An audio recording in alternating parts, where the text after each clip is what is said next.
Good evening, one and all, and welcome back to more.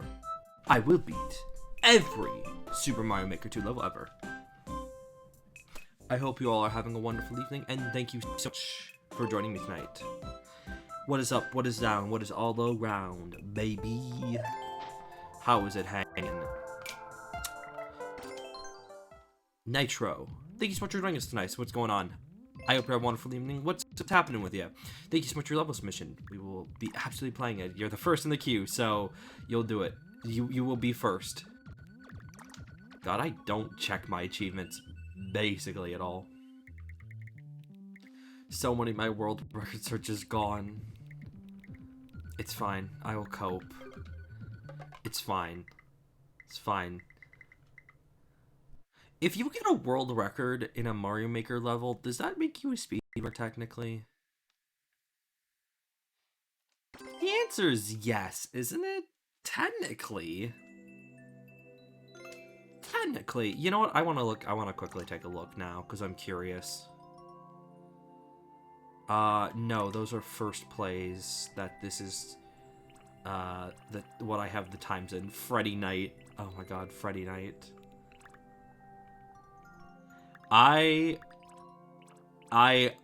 honestly don't remember most of these. Yeah, I unfortunately actually don't remember most of these. When you play 1,000 levels, at some point they can just kind of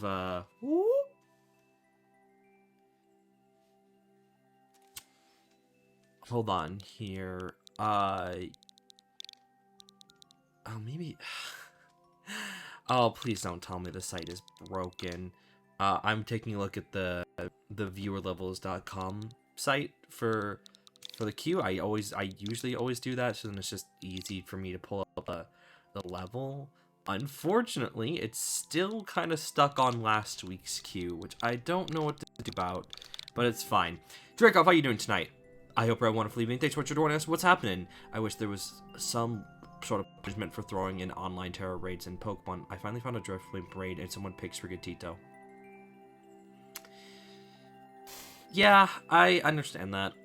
I don't think they threw. I think the problem is a lot of people don't understand what terror raids actually need to be successful. You know what I'm saying here? I've had too many raids in Pokemon Violet where people just pick a Pokemon. They'll pick like the belly drum Azumarill, or the belly drum Iron Hand, and like these are good strategies. Don't get me wrong; they're good raid Pokemon. They have their strategies provide very good niches.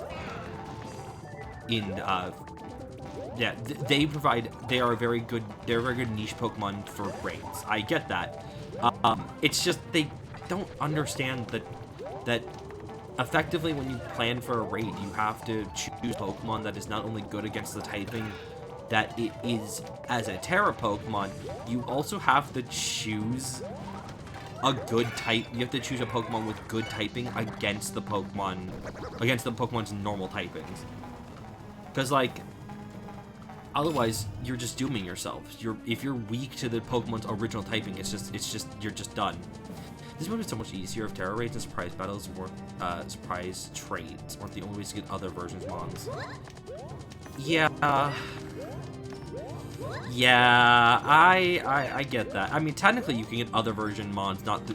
There's the third way, and that's technically getting into a link room with a person of a different version, because their Pokemon will spawn in.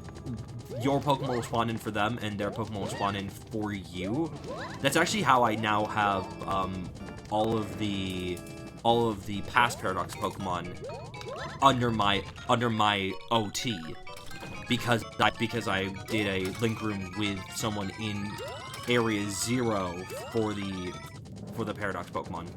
So they got all of the future Pokemon under their OT, and now I have all of the Scarlet Paradox Pokemon in my OT. If the GTS returned, I would have my shiny charm a week ago. Hell, in the process of doing this. Hold on here. I think there's some way I think there might be some way to help you. Cause okay. There might actually be a way to like legitimately help you here. That we weren't even Shut up. That's the video I was watching before stream.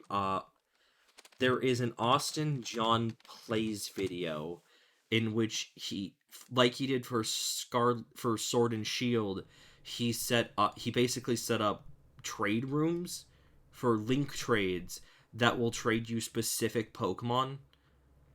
They're for exchanging the version exclusive Pokemon. So in this regard, there should be one for Drifblimp, for Drifloon and Drifblimp, and its counterpart, wherever the counterpart is. I don't remember what the counterpart is considered. Oh, yeah, here it is. Okay, I'm gonna copy the link to this, and I'm gonna ping you in stream discussion, so then you actually see this. All I'm missing are a few evolutions, Drifloon, and the past Paradox Pokemon. Yeah, the best way to get them is to use the trade codes, to use the specific link room trade code. Yeah, the specific link room trade codes to get these Pokemon, to get the Pokemon that you need. Because the whole point of it is that you're exchanging the other version's Pokemon, the Pokemon you need from their game. This is what I did for my original set of past Paradox Pokemon. However, you do not do this for Miraidon and Mordidon. Specifically because even though you technically have two more Mordidon and Miraidons, you really only have the one. You only have the aggressive one that you have to capture yourself, because you can't trade or transfer the Ride Miraidon. So unfortunately, unless someone is willing to trade you a Miraidon, I'm not actually sure where the actual Miraidon. It's just in Area 0. It's at the very bottom of Area 0. You just go looking around for it. They will be standing next to one of the giant crystals. They will be right there, and it is shiny locked. So you cannot. I know you cannot shiny hunt it, unfortunately. Once again, unfortunately, all legendaries in this, and Gimme Ghoul in the Gimme. Yeah, of course it is, because you see it in cutscenes. Now, I don't get why the treasures of Ruination are shiny locked. I don't get that one. That doesn't make sense to me personally, because you never see them in cutscenes. You encounter them. When you encounter them for the first time. You know, like, why are they rate locked? I mean, like Regidrago and Regieleki are not shiny locked. Why are these shiny locked? It's weird. BS, you can just make it in your for shiny not being shiny in cutscene. I understand for the Koraidon and Miraidon why they don't want them to be shiny. Because again, they're Pokemon, they appear literally in cutscenes, and they want it to be cohesive. They want there to be a cohesive situation here. You don't see a shiny Miraidon or a shiny Koraidon when you encounter them at the bottom of Area 0 during the main game. They are normal, so they're shiny locked. Now, I get you. I think the box legendaries are a little bit justified. I don't think the treasures of Ruination are justified. Also, I don't get why Gimme Ghoul can't be shiny. Gimme Ghoul being shiny locked is also a really weird thing, because, like, why not? Like, just, like, it's an overworld encounter. They're fixed overworld encounters, sure, but even fixed encounters on the overworld still can be shiny. Like, you can, I believe you can still find shiny, the fixed encounters that are Terra Pokemon on the overworld. I believe that they can be shiny. It's just, it's bizarre, but I feel you. But yeah, I would recommend using these trade codes. Because you're a Violet player, you might end up, if you do this, you might end up struggling to find a Scarlet player for a while, because as it turns out, most people are Violet players and not Scarlet players, which is honestly kind of fair. Even though I like the past Paradox Pokemon more, we only knew one past Paradox Pokemon before going into the game, and I kind of decided that I liked Miraidon more than I liked Koraidon. So, I mean, it makes sense. I mean, no wonder in the past 2 gens, they've given clear bias towards the versions. Is that true? I don't know. I don't feel like Sun and Moon had a bias towards it. And I think Sword and Shield only had a bias towards it. Well, no. You know what? No, I think there are probably more Sword players than Shield players. I think people really like the meme funny... When people really like the funny dog, the funny sword dog too much. Oh, I have to restart this level anyways. They like Sword Dog more than like Shield Dog. I can't blame them. But also, in terms of competitive, Sword Dog is actually 2,000 times better than Shield Dog. I don't think so for Sun and Moon.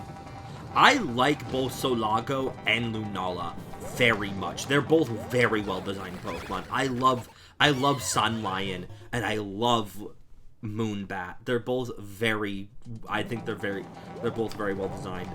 I don't know. I mean, I don't think there was a bias, but I do think that there was a bias for... There probably was a bias for Sword and Shield. There's definitely a bias for Scarlet and Violet. Zacian was so good and meme done to everyone picks Sword. It is just incredibly funny how imbalanced the dynamic between Zacian and Zamazenta is. How did I die there? Why am I suddenly dying every time I touch the... Like, like, that time I don't get why I died there. I jumped on a bomb. Was literally the hitbox of the bomb right there? Oh, whatever. Anyways, it is a shame because I do like Zamazenta. And personally, I like the Shield I like the Shield exclusives more than like the Sword exclusives. With the exception, I think, of Cursula. Oh, come on. I think Cursula is Sword exclusive. I like that, and I love Cursula. Galarian Corsola and Cursula are honestly some of the sickest Pokemon designs there have ever been. They're horrifying because, you know, they're bleached coral. They're dead coral. It's kind of fucked up in that way, but it's honestly kind of awesome. Also, like, literally Parasong is an ability is kind of a scary ass thing. You know, I was thinking about this. There's such an interesting thing in the way that we speak about and think about Pokemon in terms of their viability. Because, yes, there are Pokemon that are better for competitive play, but I honestly do think that there is a subset of Pokemon that are just better for single-player play than they are for multiplayer play, and that's okay. Cursula is probably one of them, where literally it has Perish Body, and it is able to, like, you're not gonna run that in VGC, but in single player, where the AI doesn't know, the AI is most likely not gonna switch out. Perish Body could work out. Honestly, it's not a bad tactic.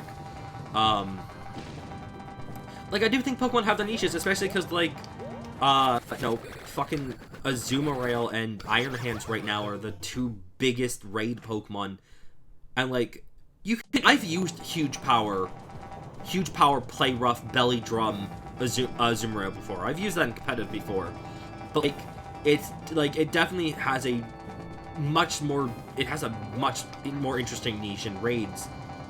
just because this game, with the active battle system, all you need to do is just do a belly drum and a play rough, and you've probably killed the bug. I swear to God, I'm losing my fucking mind. Sprigatito is actually nuts for the single player experience. Oh, I bet you. I feel so bad for what is it? Quaxwell? Whatever Quaxley's final evolution is, because it failed. It just does not compare to Meowscarada getting Flower Trick and also Protean as its hidden ability, and then Skeledirge getting Torch Song, which is a guaranteed one special attack up. That's it. Actually, that might not be it. We'll see. Hang on. Yeah, we're good. I always forget the name of Quaxley's final evolution. I just haven't memorized it yet. How many Greninjas do we need, Game Freak?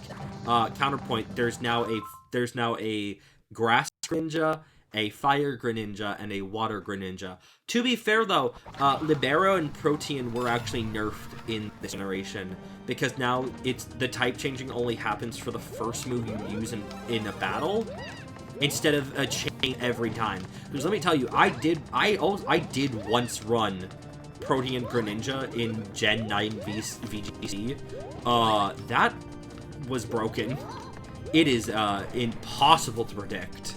It's not impossible to predict, because it depends on the setup. But like, it is fucking ridiculous. But also, yeah, here's the funny thing. Whenever I do my own personal playthrough of Pokemon Shield, I am 100%ing replacing my, the score bunny that I get at the start of the game with a Libero score bunny. Absolutely. I have a Libero score bunny. I can just use that. I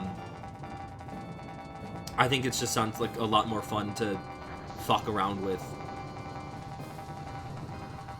I actually have to play Shield. I've owned Shield for a year. I've owned it for almost as long as I owned Shining Pearl. I got them, literally, I got Shining Pearl, then I got Shield in the expansion pack, and then I got Legends Arceus.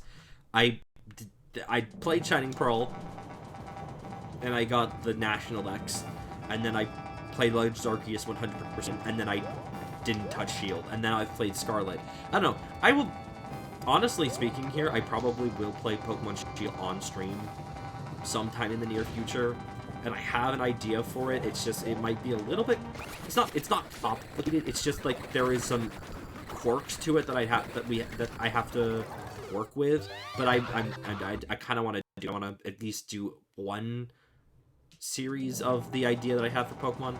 I don't know. I prefer it being a one-time only thing, because so you can effectively have a second Terra swap on your standby whenever. Yeah, that's true. 100%. I like that. That's honestly, you're right. Effectively, you are getting a second Terra swap for the Pokemon that have Protean.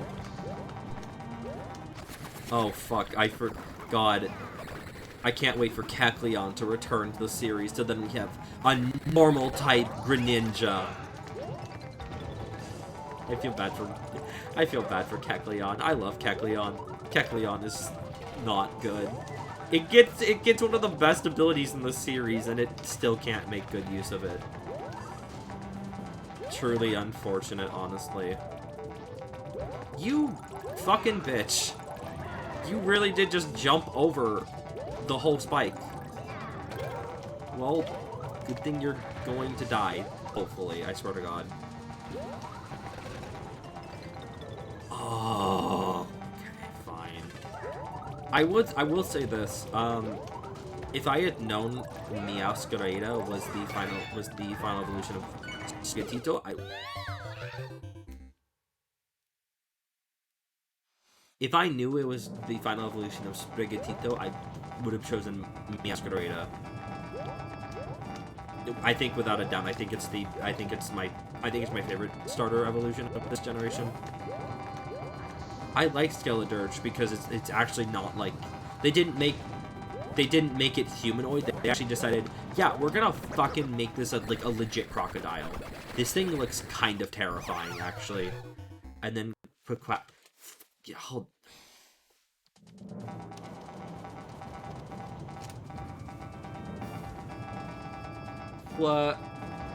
Quaquavel.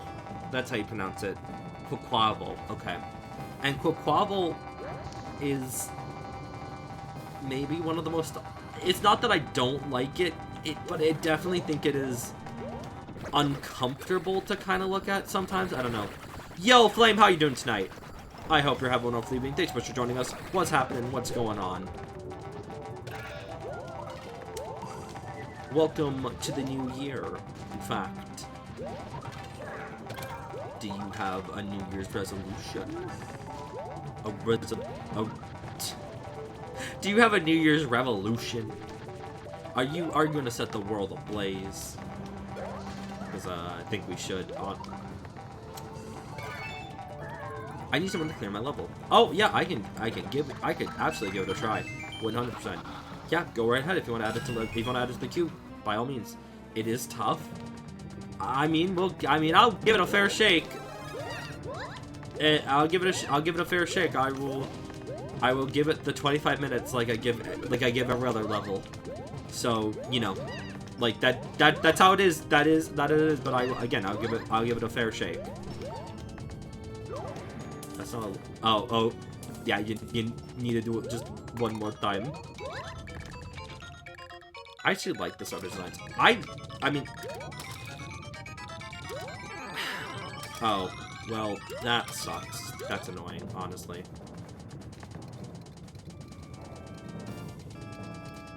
This is it right here. You think this is the one? Too bad. Fuck your expectations, I'm dead. Fuck you, dies anyways. I actually like the starter designs, but it's gonna pick Spaghettito in the hopes of it being four-legged. Here's the thing, I don't mind... Too effing bad. Yeah, so true, though. It's not that I want... Here's my thought process on this. It's not that I don't like them. I think it's just... I think maybe we need to start moving away from more humanoid design starter final evolutions. I love Blaziken, but damn, Blaziken really did just kind of start a trend of there is going to be at least one starter evolution out of a generation that is at least somewhat humanoid. Oh, I love Blaziken. Don't get me wrong, Blaziken's my favorite Pokemon of all time. I love that little guy. He's not little, he's actually big and he can kick my ass. I love Blaziken. It's just that, like, Blaziken was literally designed to be ugly. If you did not know, the history of Blaziken is that they decided that they were going to base Torchic off a thing that happens in Japan, where for Easter you get a painted chicken, a chicken that is painted like a different color, but like children don't want to take responsibility of a chicken. It's just kind of a cool thing you get on Easter, and they are effectively abandoned. And then they designed Blaziken to be humanoid because they thought, well, why would anyone want a human Pokemon? And then Blaziken turned out to be one of the best Pokemon of all time. And they said, oh, okay. So then in Generation 4, and Poleon's not really humanoid. He kind a little bit, but not really. Ambor is humanoid though. He's just a fucking sumo wrestler. And then in Generation 6, they went full out by having Delphox be just Fire Witch, and then Generation 7, all of them are at least a little bit humanoid. I guess Primarina is not humanoid. I guess. And then Generation 8, the only one that's not is Grookey's Final Evolution. Rillaboom, there we go. And then in Generation 9, the one that's not humanoid is Skilledirge. Empoleon is penguinoid. Yeah, that's the thing. Like, it is penguin. It is a penguin. Like, I understand it is a penguin, It's like a little bit more humanoid than the other three, but like it's still more monstrous than anything. It's more animalistic and monstrous than anything, because penguins are actually just bipedal, you know? I don't know. I mean, to be fair, Empoleon is based off of dictators. He's an emperor penguin, that's the joke. It's funny in that regard. I prenamed my starter in the vain hope of a grass tiger. Nature in reference to the Yuga card Nature Beast. Oh, I'm so sorry. I'm so sorry. I'm so sorry that was not the case. That's a big oof.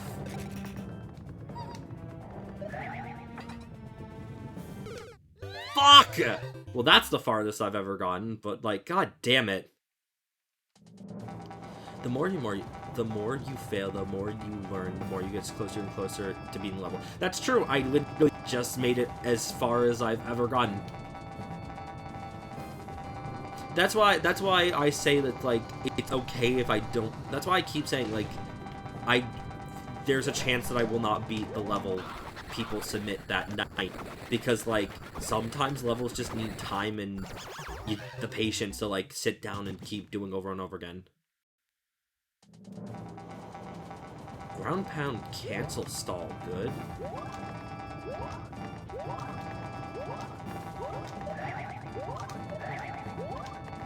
Yeah, what about the ground pound cancel stall? Yeah, I know how to do it.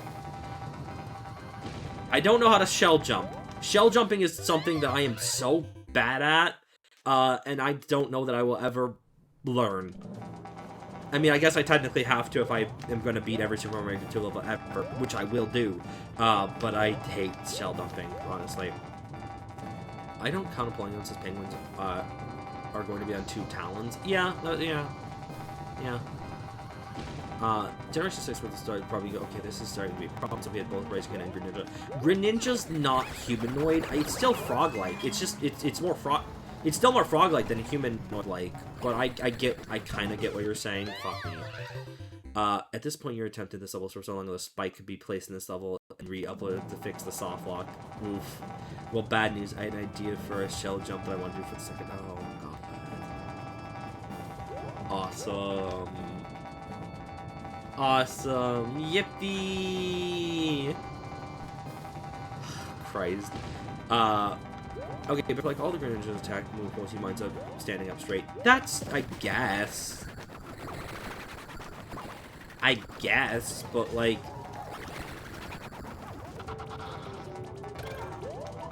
I guess? I don't know. Like, I think Greninja is still more animalistic. I don't know. I think you're half right here, but yes, like, also, Chestnut's just weird. I'm gonna be real here. Maybe Chestnut is one of my least favorite Pokemon of all time. Not Chestnut. Its evolution. Hold on. At the end of this level, I'll pull it up. Not Chestnut. No, Chespin? No, Chespin's the original. It's Chestnut. I am thinking of Chestnut. Chestnut is maybe one of my least favorite Pokemon of all time. I don't like its design. I don't care for it. I like its signature move. Spiky Shield is, like, very good, and to be fair, it unfortunately just gets better use on other Pokemon in the franchise. I don't mind using Chespin and replace Pastry since the rollouts for early game Nuzlocke. I guess that's fair. I'm not saying Chespin doesn't have its advantages. I just think that, like, I don't like its design. I don't care for its design, honestly. Also, I think it's just the weakest.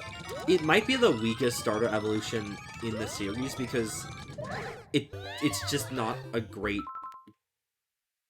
It's just not a great grass fighting type. Like, literally, Breloom is so good as a grass fighting type.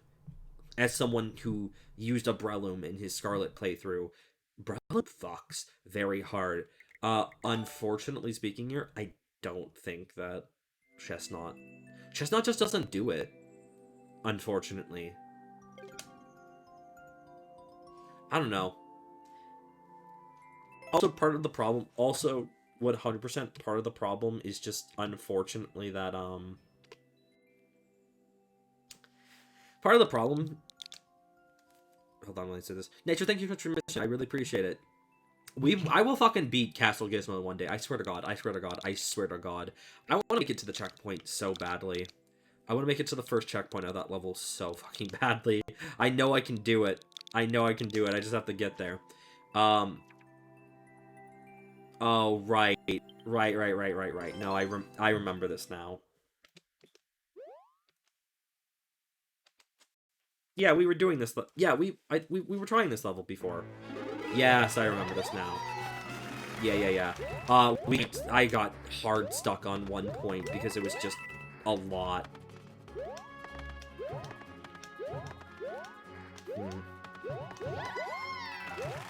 Oh, right. Okay, that's a little bit evil. It's fine. Here's my problem. I don't... Even though, like, I'm thinking myself here, maybe I'm too hard on Chespin and Chestnut.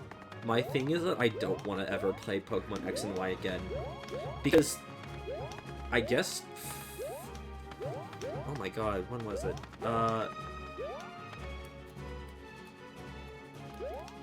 4 years ago? I think. Man, I honestly don't remember. It was probably 4 years ago. It was probably 2019. I played it the entirety of it on a Thanksgiving weekend.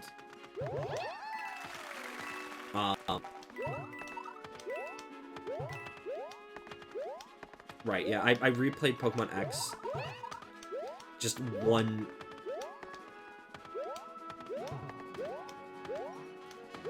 I'm sorry, my brain is breaking here. I'm sorry. One Thanksgiving weekend, literally 4 years ago, I decided to replay X because I wanted to see. I replayed my copy of Y because I was like, hey, let's see if it's let's see how I feel about it now. Is it as bad asterisk as people say it is? Because I remember having I remember having a very good time with Pokemon Y when I first played it. I mean, there were some interesting factors about my playthrough at that time that were different than a normal playthrough, but I mean, still, like, I was like, I enjoyed this. Is there how I feel about it now? The answer is I think Pokemon X and Y is maybe the worst Pokemon games in the franchise. I think that overall, their stories are kind of awful, and I think the game is honestly too easy. But I think Mega Evolutions is maybe one of the best mechanics the series have ever had, and I think as a single-player thing,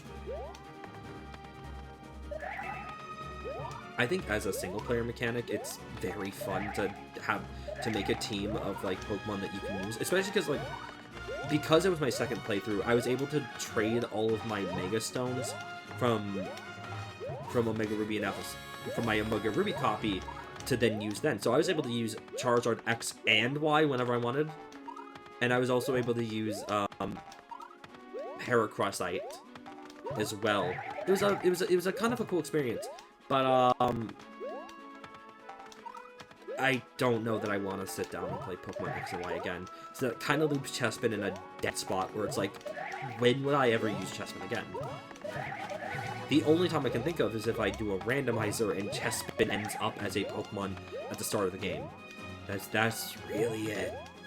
You know what I'm saying? There's no reason for me to pick Chespin, so I don't really know. I probably could never really experience, like, hey, what's it like to play with the Chespin? Because because my first playthrough, I played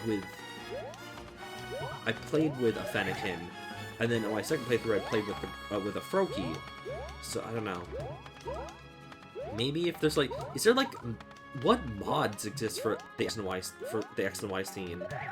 I legitimately do not know. I know people are still obsessed with making mods for the ROM hacks and mods for you know, the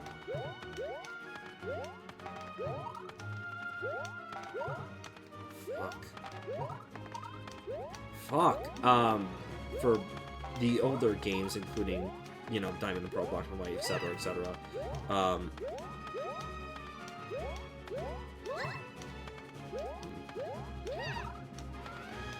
I'm almost certain that there was no cheese for this. I don't remember there being a cheese for that.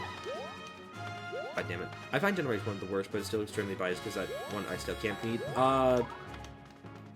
Yeah, I mean, Generation 1 is a pretty solid take to have. The fact of the matter is the games are... The fact of the matter is that the games technically are a marvel for the time, but as games today, they are the weakest in the franchise, honestly. Dreams don't impress me either. No, I agree with you. Kanto is the weakest region in the entire series, mostly because the plot that they have set up and the plot they've done 3 times now in the series just doesn't. It's whatever. It works for the time. You know what I'm saying here? It works for the time because like they're trying to tell a story, a huge RPG. They're trying to tell an RPG story on a Game Boy. You know, it's gotta be condensed, but be still a little bit entertaining. But no, Kanto doesn't do it. Generally, you said Silver to provide some more towards Team Rocket. They intentionally designed the bland game. They're not intentionally designed to be bland. That's kind of a... Can't make that statement here because Team Rocket was the first team in the series. And not just that, even if you're talking about, like, they are bland in terms of their outfits and their designs, well, they had to be fit onto a Game Boy cartridge. That's why Generation 1 and 2 Pokemon are some of the weakest designs in the series, because they had to be simplistic for the thing. In terms of being overloaded, I don't really know. Like, I mean, like, there are, technically speaking here, with the series evolved, as the series has evolved, there have been teams with better motivations and more interesting motives. Like, I mean, like, I will never stop thinking about N and Team Plasma, but like, again, for its time, it worked. But let's go. But like, and fine, Fire Red and Leaf Green had to exist in order to.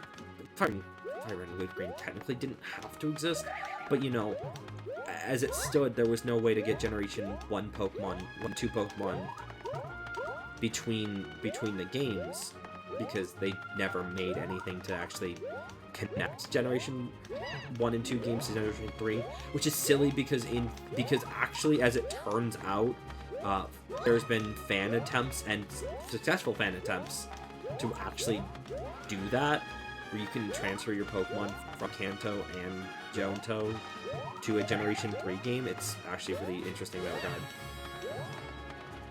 Sole purpose is power, and that's fine for a groundwork for future syndicates, but it's not hold up a while. Hell, Jesse and James continue because we're at hold 8 seasons. Okay, counterpoint. Jesse and James fuck.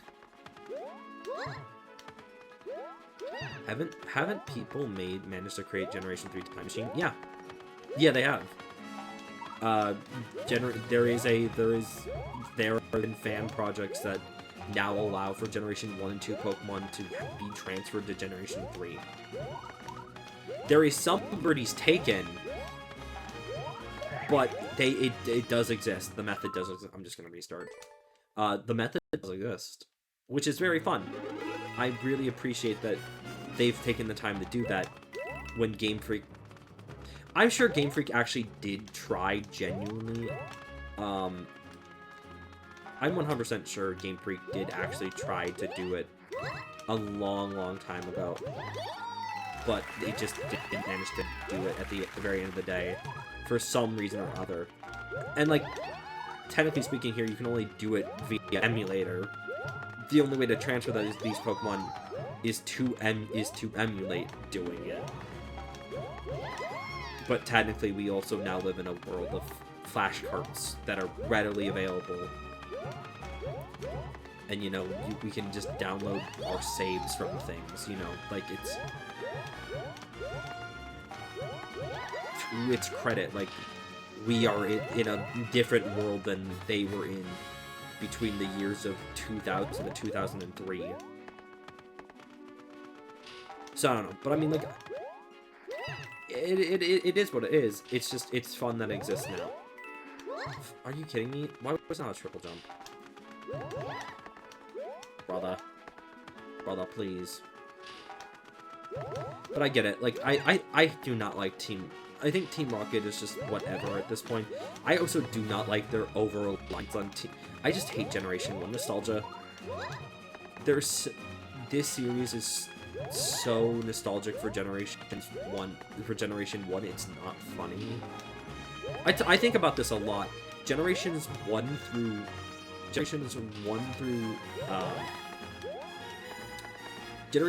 4 all have Kanto at least once as a playable area in those games. But it's not just that, though. Generation 5 attempts to emulate Generation 1's style of game by only allowing Pokemon from that specific Pokédex to be catchable in the main game. Generation 6 is literally so in love with Generation 1, it's not funny, because Mega Evolution heavily dominated towards Kanto Pokemon, and Kalos is so very Kanto-centric. And then Generation 7 literally introduces regional forms only for Generation 1 Pokemon. And also Generation 7, there was Let's Go Pikachu and Eevee. It's honestly... Generation 5 did it good. I mean, like, I agree with you, but at the time, people did not like it. The entire history of the Pokemon series changed in an instant when Black and White was released, because people did not like them at launch. They did not like that suddenly they were only limited to the brand new Pokemon. They liked using their old classics. That's why Black 2... That's why Black 2 and White 2 will expand that Pokédex to 400? Something like that. It's either 300 or 400 Pokemon. But, like, they, you know, one of the very first Pokemon you can encounter in Black 2 and White 2 is just Pikachu. Gen 5 was my favorite initial release because I couldn't do Master experiences. I think it's a very interesting choice that they made, and in retrospect, I like it and I respect it a lot because it forced people to have to find new Pokemon that they liked. And I mean, it's the largest Pokédex ever released. Literally 500. It was 156 Pokemon, more than Generation 1. More than Generation 1. There was plenty of Pokemon that you could have chosen from. And it just is a shame that at launch, people didn't care for it. Ooga booga.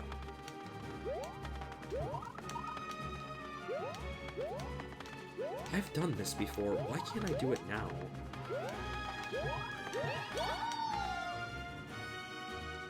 Hello there, the Ral Taco Panda. How you doing tonight? I hope you're having a wonderful evening. Thanks so much for joining us. Welcome, welcome, welcome. Thank you so much for your follow. I appreciate it very much. We will absolutely be playing new levels. I promise. We are just currently in the middle of this one, but you're next in the queue. So if you can be patient for another about 12 minutes, we will get to you. How's it going? What's going on? Do you play Trolls? Yes, I play Trolls because I will beat every Super Mario level ever. The only exception is Kaizos, because I don't do Kaizos on stream, because they take way too long, and they take just way too long. It's just not worth it to play the Kaizos on stream. Yeah, no, like, absolutely, I'm willing to... Trolls are either very fun or very annoying. I either love them or hate them. But I mean, I still do them with a smile. Even mean trolls. Yeah, I mean, the title of the stream is I will beat every Super Mario Maker 2 level ever. So yeah, even mean trolls.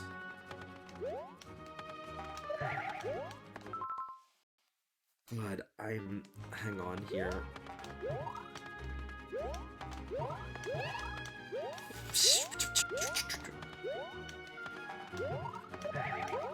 Hopefully you don't hate my level. I'm gonna try not to hate your level. I promise. I try to go. I go into every level being like I want to give this a fair shake. It's just trolls. Trolls do something to your.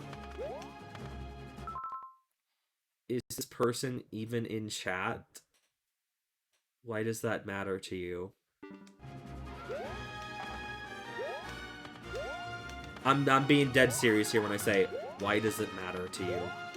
They came in, they joined, they are a regular on Mario Maker streams. They come in and they say hi, and they sometimes they talk and they play levels. Like it doesn't matter. Like they had the courtesy to follow, and they joined us tonight. Like, you know. Yeah, no problem. Sorry. You're good. You're good. It's just like, I don't know. I don't think it was a necessary question. It's fine. Don't worry. Anyways, are you a Pokemon fan? Because the conversation has been a lot of Pokemon. Didn't mean to offend you. You didn't offend me. It's just that, like, you just need to, like, it's just something that needed to be said. Like, that's just how it is. Yo, and that's how you doing tonight. I hope you're having a wonderful evening, and thanks so much for joining us. What's going on? Yeah, I'll talk Pokemon. Oh, good. Fair enough. I mean, right now, when you joined, we were talking about specifically Generation 5. I mean, I was talking specifically about how I don't like Pokemon Generation 1 nostalgia, because honestly, Generation 1 I think is just fine. It's not that big of a deal, but the Pokemon series for nearly 7 generations was so obsessed with trying to recapture the feeling of Generation 1 that it was annoying at the end.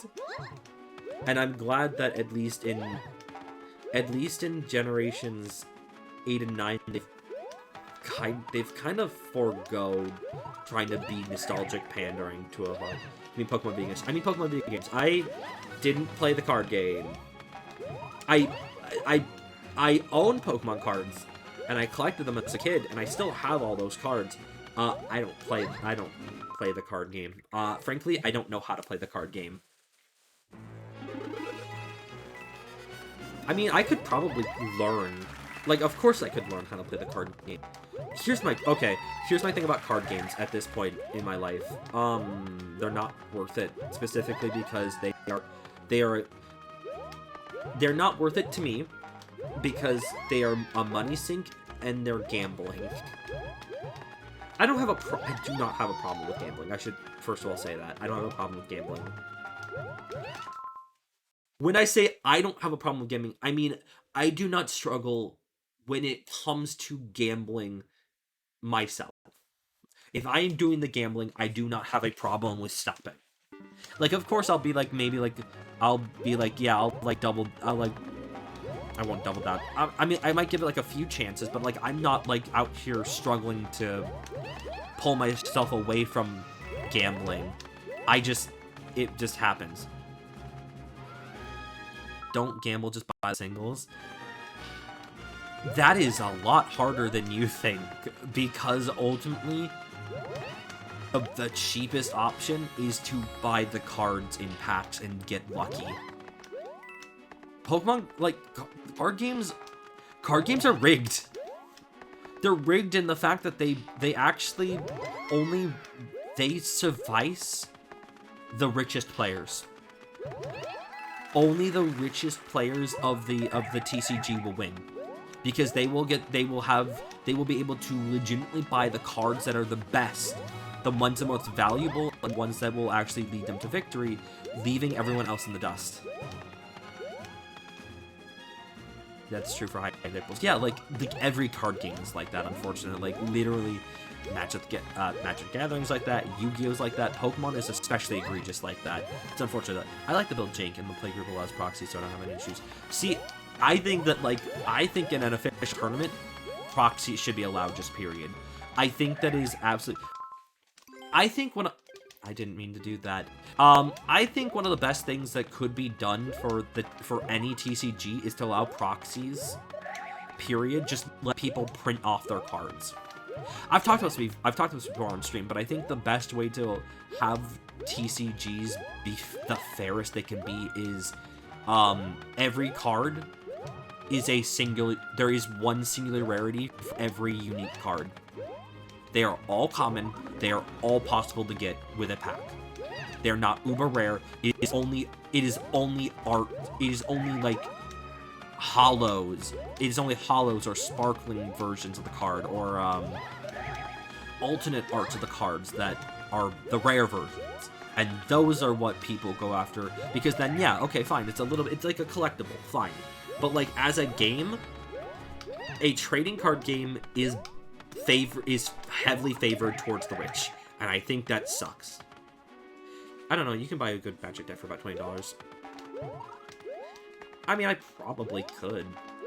I don't really have any interest in playing Magic. I think one of the things here is that, like, I mean, I used to play Magic, but I played Magic because specifically one of my friends loved Magic. He loved to play Magic, and he was like, "Hey, could you get into this for me so that we could play?" And I was like, "Yeah, sure." And I played with him, but like, I don't have an interest in playing randoms. Like, I don't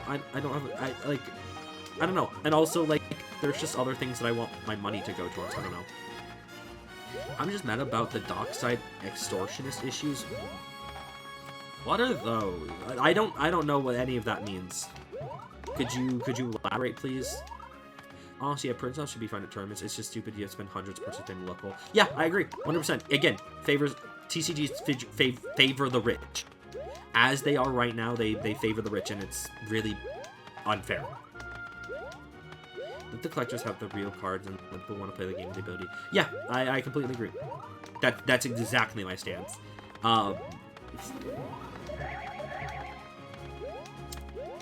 It is the best way to go. I don't know. I mean, in practice, it would be nice to be like, okay, yeah, like, I want to be the change that... I want to be the change in this world, so, like, I'll make a TCG that's, like, that does that.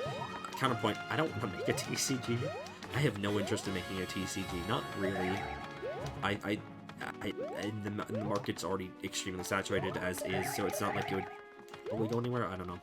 Since the card called Dockside Extortionist doesn't ATG steal, but it only had, like, 15,000 printing, so it's way too expensive for what it is.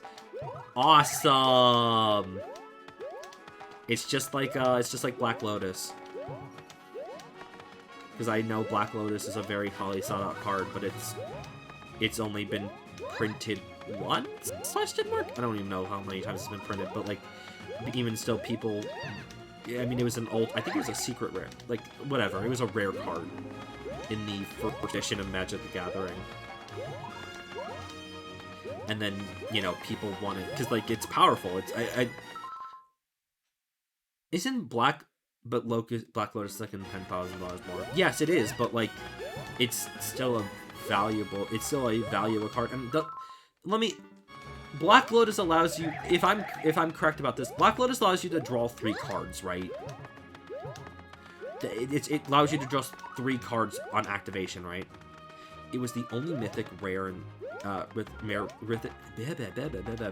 mythic rare slot in Alpha. Adds 3 mana for 0. See, that's really good, though! For what I know of Magic, that's incredible. That's 3 fucking mana. Holy shit, I did it. My god. Jesus. So you can play a land and cast 4 mana to create creature in turn 1. You see what I'm saying here? That's an extremely powerful thing. That is an extraordinarily powerful thing. That has value gameplay. Mechanically, that has an incredible value.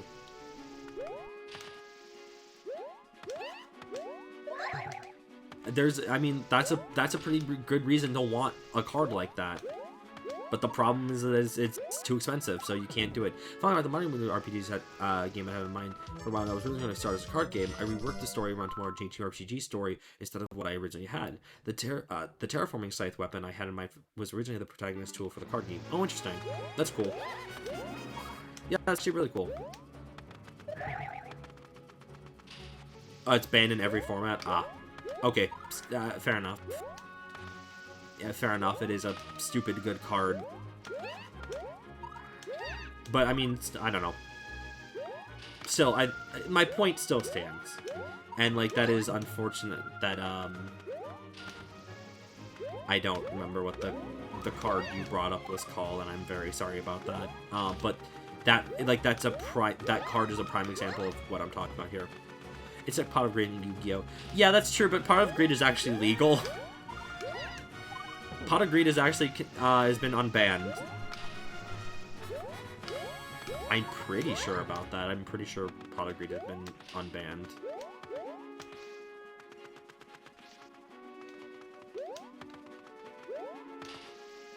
What? No? Yeah, I'm pretty sure Pot of Greed got unbanned.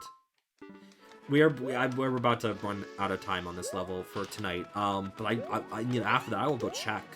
Because I'm also... Kanya got banned from Yu-Gi-Oh! Tourneys, though. I mean... Good. Pot of Greed has never been unbanned since his banning in Inherit 1+1 on draw. No, I think I got unbanned. Well, good.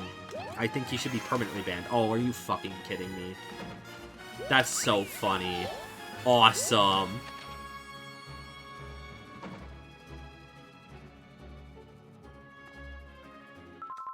I'm gonna die anyways. So that's the... Fuck, I mean, it's the checkpoint again.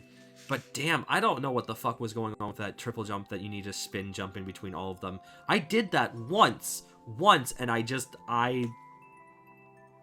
when the first time we played this level, I did that, I think, without problem. Now I'm kind of struggling with it, so I don't know what's really going on. That's okay, though. We'll come back to this level at another point. Thank you so much for your Flame, thank you so much for your submission. I appreciate it always. I'm gonna pull up the next level, but in the meantime...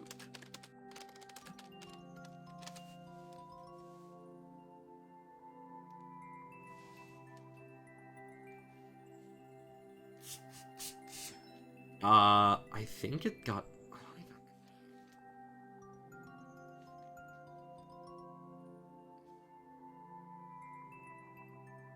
I heard video games are neat. Is that true? I also heard video games are pretty neat. You know, I think they're pretty good. I don't know how to pronounce your name. Virtuvian man? How you doing tonight? I hope you're wonderful evening. Thanks for joining us. What's going on? How's it hanging?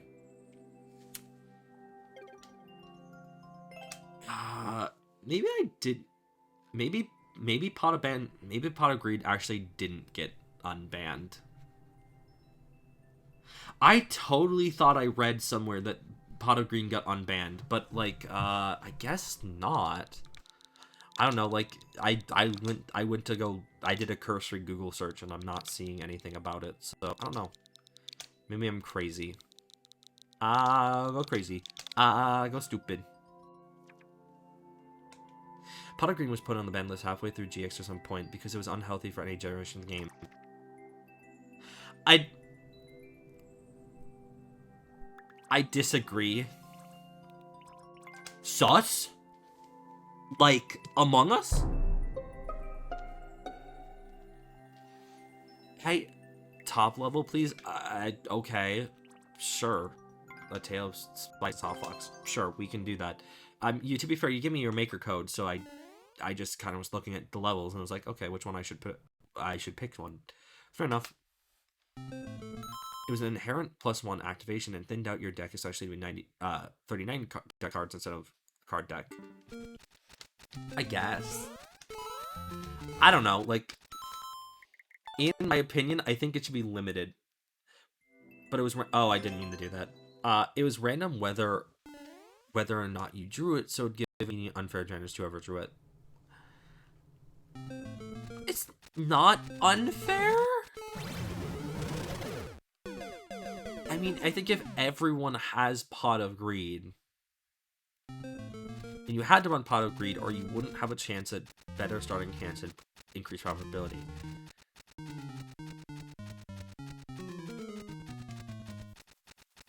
I guess? I don't know. I think it'd be limited. On top of that, there was a grand total of 2 releases of Pot of Greed at the time in the abortion short run. Interesting. Okay, I guess I do have to go up here. Oh, I see. Okay. Fuck. Okay, whatever. Hold on. Fortune be banned at all. That's a hot take. I don't know that I agree with that. I think that I think in any healthy game meta, I think that there are some things that actually need to be banned in order to keep the game good. Now, what I will say is this. What we should actually be arguing for here is, better gameplay design by game devs. Because it's just, they sometimes because power creep is a real thing, and sometimes power creep is just what happens, but like, they can be better about it, you know? It's just it's a weird thing of like, sometimes you can't predict what is going to happen in your game.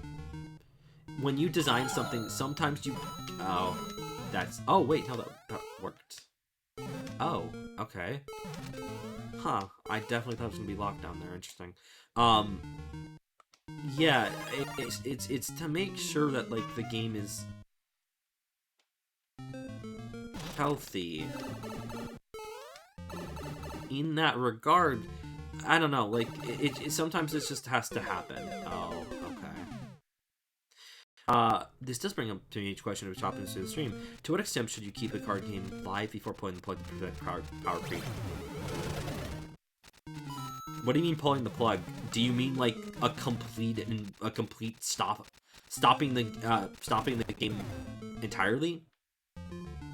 Or are you arguing here that there should be resets? No one releasing sets. Girl, you're asking a question that I frankly don't know that I could answer. Because what you're asking here is when would capitalism stop being capitalism?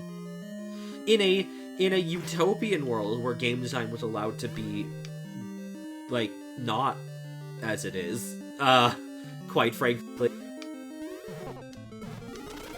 in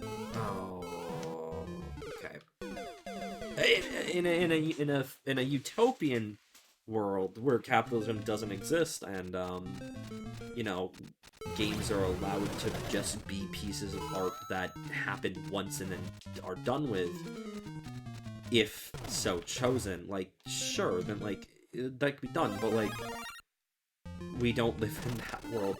I think the thing to be done here is doing occasional resets.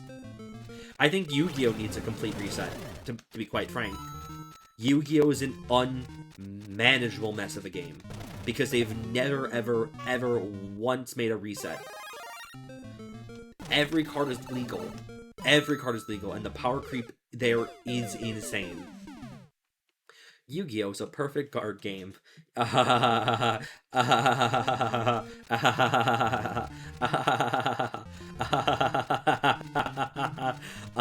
No.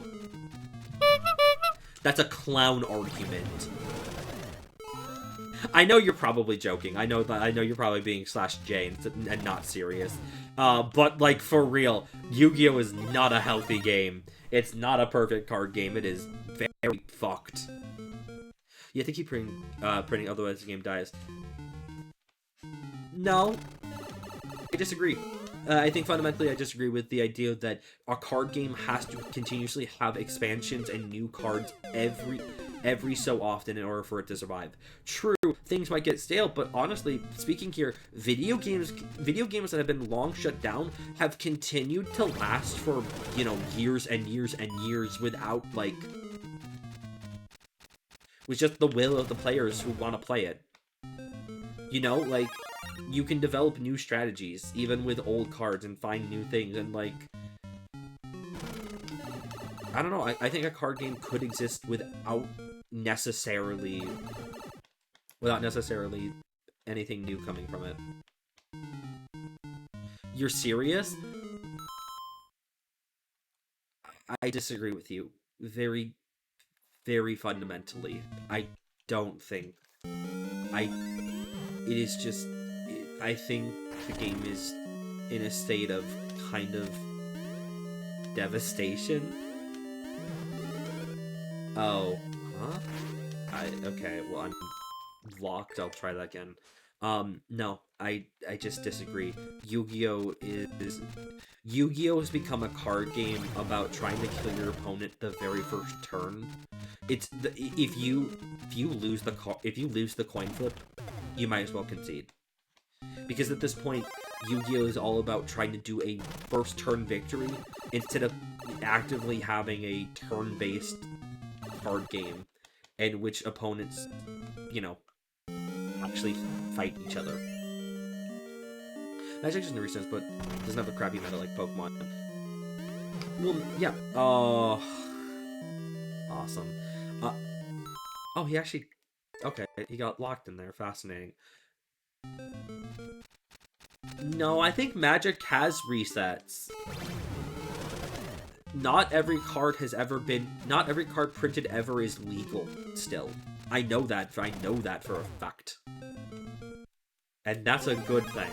I do think that to keep the meta healthy, sometimes you have to prune the hedges. Like, Dracov actually made... She made a very good point about that. It is standard rotation, but no resets.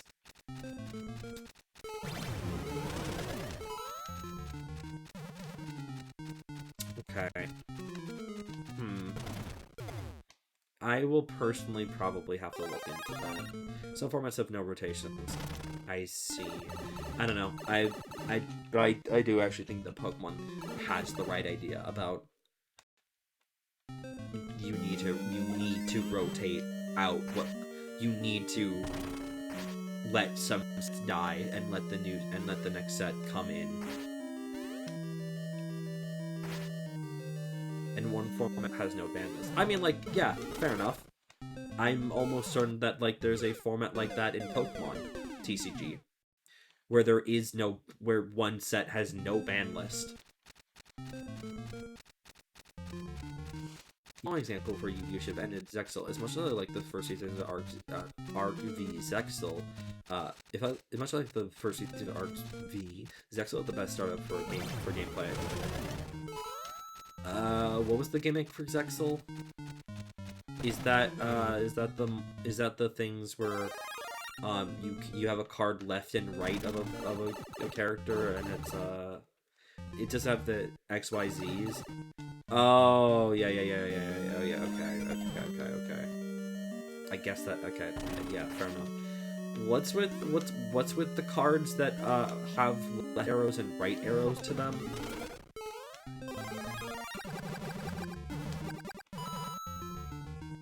When you begin your turn, win the game. That's not a good meta.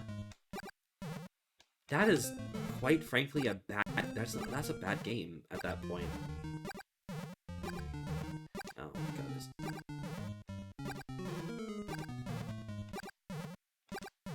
oh no, I'm getting too high. Okay. So do I actually?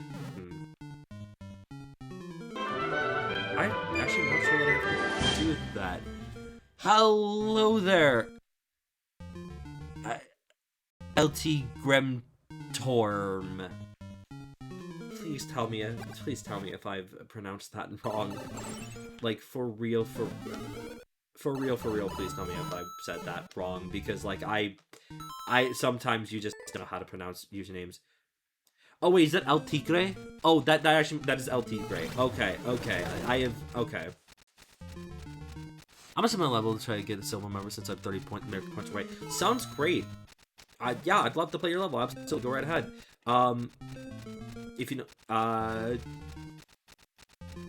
yeah, thank you so much for your follow. I appreciate it. Sorry, I heard the notification. I wasn't sure if it was you, but yes, it is. Yeah, go right ahead.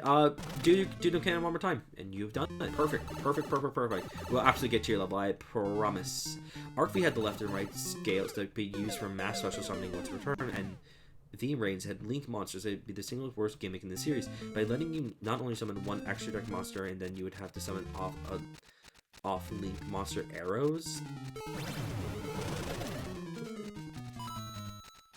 Link monster arrows. Like, wait.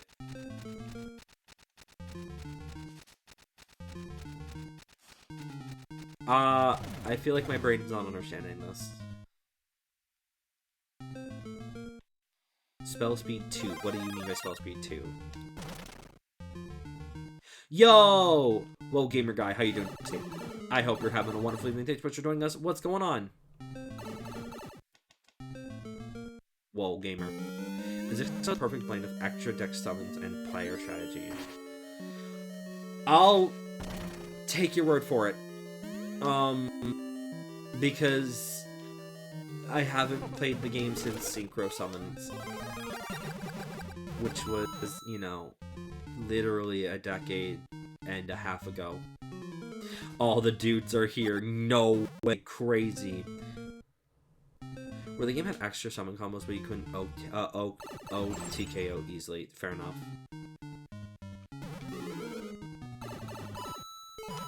Fuck.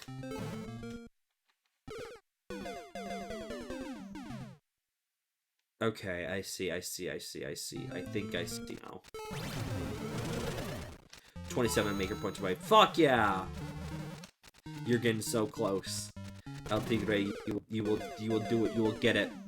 Most decks were also pretty usable bar most decks were pretty usable bar a few GX decks.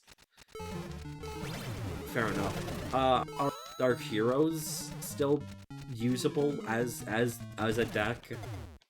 Like elemental heroes? You got this? I hope so. I don't know how long the level is. I've actually been working on this since 2019, so I'm surreal this is so kind of surreal that I'm actually gonna do it. So you've been working on this since the game came out. That's crazy. Fuck yeah. Yeah, no, that's awesome. I'm really happy for you. I hope you will get it. You're right there. The finish line is right there for you.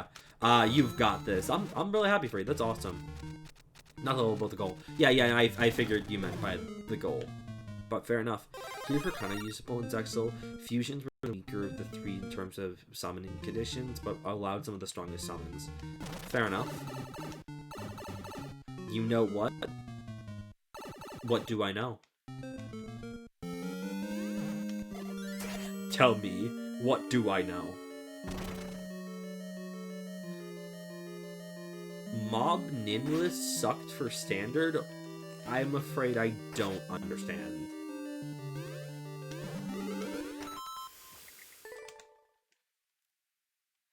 Fucking turn 6 kills left and right. Is this for Magic the Gathering? Or is this a Yu-Gi-Oh thing? Because I don't know. Yo! Starlight, how you doing tonight? I hope you're having a wonderful evening. Thanks for joining us. What's happening? What's going on? It is Magic. Okay, got it. Yeah, I don't play Yu-Gi-Oh. Okay, got it. Oof. I'm sorry about that. I mean, that's all. I guess that's all I can say here. I'm sorry that it's a easy kill. When you mean turn 6, do you mean like it is one player's turn, then it's the other player's turn, and that's 2 turns, or is it turn 1 is both of the players' turns, and then it's turn 2? Because if it's turn 6, if it's a turn 6 of if it's the latter, then that doesn't actually sound too bad. Turn 1 is both. That's a fast game in Magic. 6 turns is fast in Magic. Interesting. Oh, and I'm stupid. God damn it. Most games end turn 11. Damn. Okay, fair enough. Jesus. So it cuts down the so in theory it cuts down the game in half. Okay. I'm okay, I think. Fair. It's okay. It's okay to just be okay. Fair enough.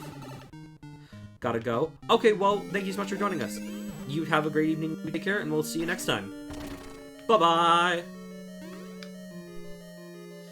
It's a really interesting game if most games have the same length despite how complex it is. I think there's probably some, like, averaging here, where it's more like, this is, like, probably what the average is, and then, like, you know, it's simplifying it. Let's find out. Ah, I see. I have fallen into the trap of the demon. For a game that was really simple rules like Connect 4, I find that reasonable, but, like, yeah, that's fair.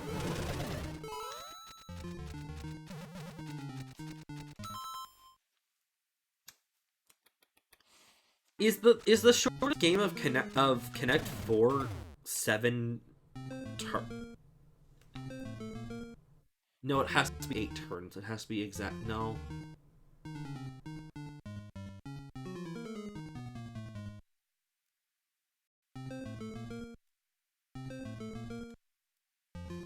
Yeah, it's 7 turns. The shortest will be 7 turns? Yeah. That's whack. That's funny. I kind of miss classic board games. I kind of miss fucking playing Connect 4. Fuck, you know what? I have Clubhouse games. I have Clubhouse games. I have not played that in probably 2 years. But those games are fun because they're just, you know, all the classics that people love, including Connect 4. God, maybe I should like play that with someone. I miss Connect 4. I don't know. I should play more Board Game Simulator as well. I don't know when the last time I touched Board Game Simulator was, but it was probably like a year and a half ago. I don't know if this is good or bad.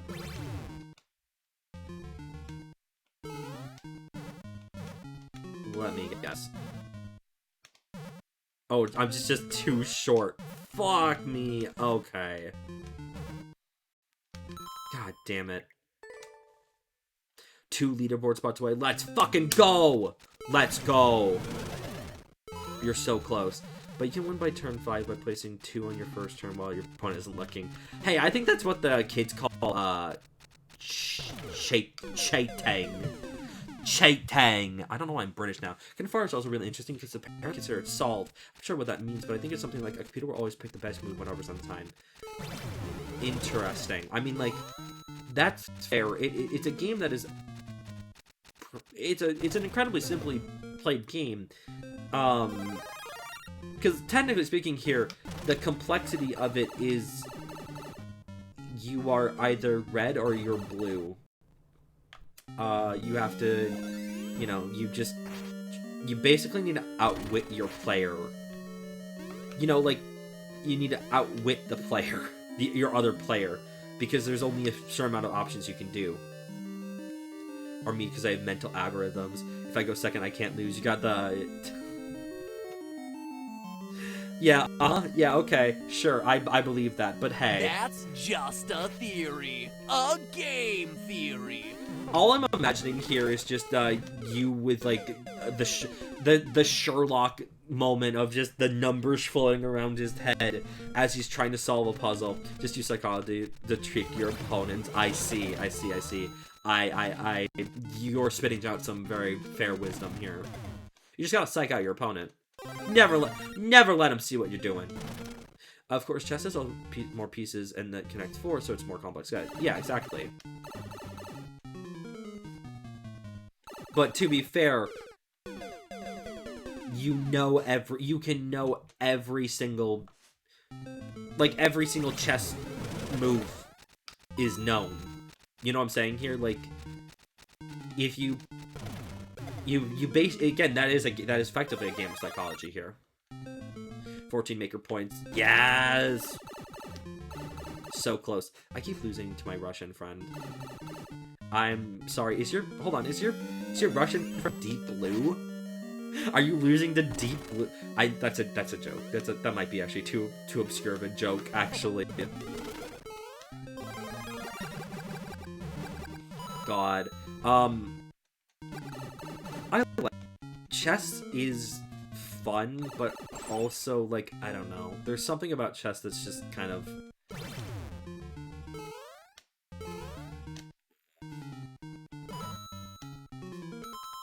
awesome, of course. No, he's Kasparov. Ah, I see. Y'all have a favorite, like, childhood board game? I've been watching chess YouTube lately, and apparently there's a new bot themed after a little kitten. His name is Mins. He has one Elo, and is apparently quite tough to beat. Yo, good for Elo. Yo, I'm a fucking Elo stan now, actually. Holy shit, I'm sorry. Wait, this is actually a little bit of a different topic. Did y'all hear about the first AI VTuber? Oh my god, my child... Elo is good to have chess. Higher Elo, better at chess. I figured as much. Did I say Elo? I meant to say Mins, actually. I meant to say Mins. But yes, I know what Elo means. My childhood board game was Yu-Gi-Oh! I started with 5Ds and left at Arc V. And I guess that's fair enough. I guess it's technically a... Counterpoint. Yu-Gi-Oh! Is not a board game. It's a card game. There is no board to play on for Yu-Gi-Oh! Thus, it is a card game. Yo, hello there, the cattle chips. How you doing tonight? I hope you're having a wonderful evening. Thanks so much for joining us. If you want to add a level to the queue, I just simply ask for a follow. And you've given me a follow. Thank you so much. I appreciate it so much. Just do your command one more time, and then we will absolutely be playing your level. What's going on? How's it hanging? There's the zone mats. That's not a board.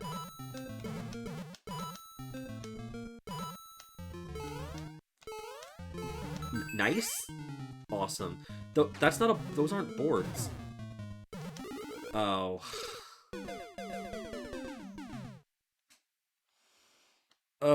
Okay. Yeah. Okay. Those aren't boards. God. When was the last time anyone played Clue? I own Clue.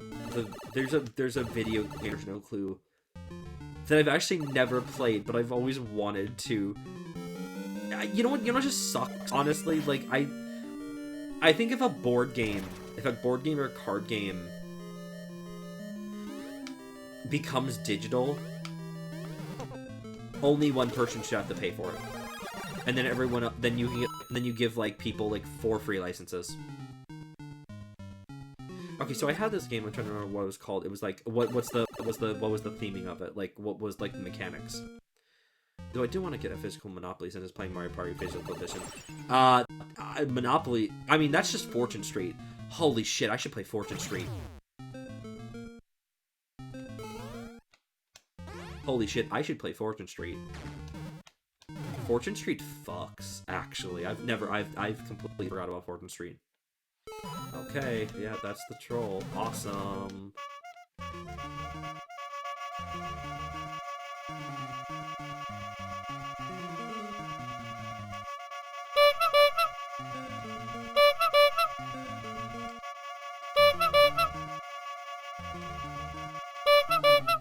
I figured that was probably what was going to be it, but I don't know. It was worth a try. So basically, you had the rules that were colored in almost in a grid. They were all like tetraminos, like Tetris, but they were also petaninos, hexaninos. I think I know what you're talking about. I don't know what the name of it is, but I think I know what you're talking about. I think. The goal was to connect colors to the board. The problem was each I didn't know what I don't know what this is. I'm actually so happy. Thank you all so much. Yeah, no problem. I don't remember. Hold on, Blocus. Hold on, I'm gonna go look up Blocus really quickly. I'll give this another 2 tries because I'm pausing right now. Blocus. What is Blocus?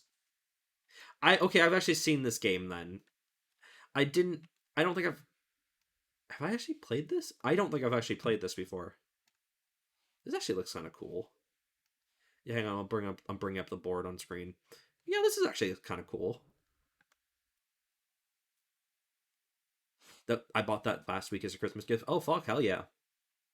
There's also another version that uses triangles instead of squares to make the ominoes. Oh, fascinating. Yeah, fair enough. I don't think I've ever played this. I've seen it. I've just never played it myself. Yo, Gregory, how you doing tonight? I hope you're having a wonderful evening. Thanks so much for joining us. Welcome, welcome, welcome. How's it hanging? We're just currently talking about board games. We're talking about favorite board games. Here's the thing. The board game that I've been obsessed with for a while is Stardew Valley, the board game. I want a physical edition so badly because I played it once on Board Game Simulator and it's incredibly fun. Honestly, I have been dying to get a physical board of it. Honestly, I should just do it. I don't know why I haven't just done it yet. I should just buy it. Fuck it. Yeah, honestly. I am playing Dying Light. You? We're just playing Mario Maker. We're talking about board games. I don't think I've ever played Dying Light. I don't really know what Dying Light's about, if I'm gonna be honest. And that's okay. Sometimes you just don't know. Oh, that's clever. Okay, that's actually really clever. I mean, I'll continue going for this little bit, but I mean, this is the last attempt. We just gotta see what the trolls are here. Oh. Buddy, please. Oh, this is kind of evil. You're making me wait for this death. Oh, this is fucking evil. Holy shit. Wow. Never seemed to judge when you're actually close to the end. Yeah. Yeah, I know that at this point. That's okay. Alright. I'm closing the game now. I'm not closing the game. I just meant to leave. We're gotta put, Taco Panda, we gotta put this down, level down for now. Because we got some other levels in the queue, so we're gonna keep pushing on. However, we will come back to this point, and now I know half the level. So I can, next time we get the chance to do this, I can, pretty close, good try. Thank you. We'll do it next time. I know it. I know that we can do it. Now I've done half of it. Is my level next? Let me, I don't know why the level queue is decided basically not to update on the website.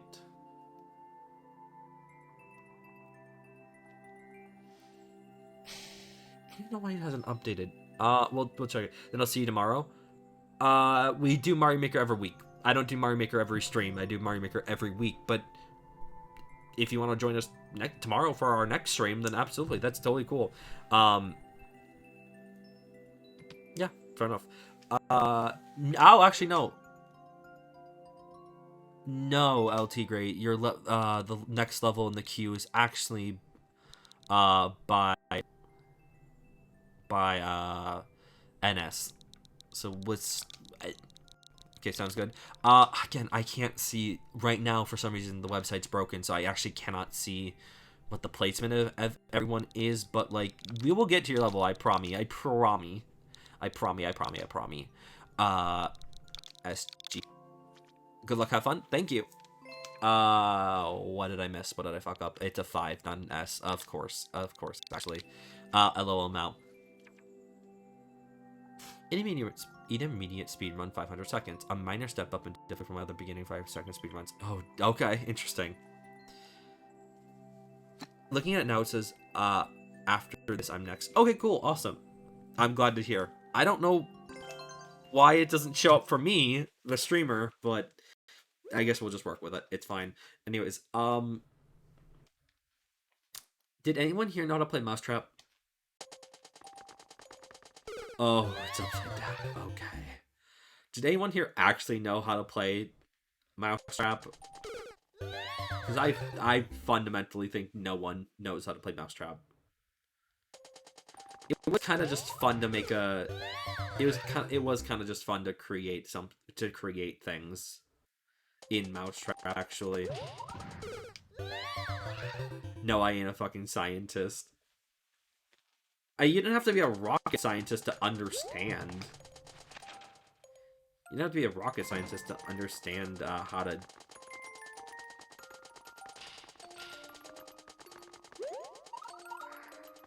Oh, nice. To understand how it works. But what is it? What was that? I couldn't even read those characters. Jesus. Okay, I don't know why there's a... Okay, I don't...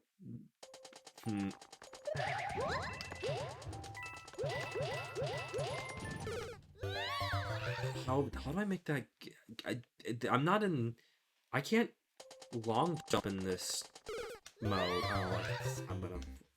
Okay. That's a practice door? Interesting, okay.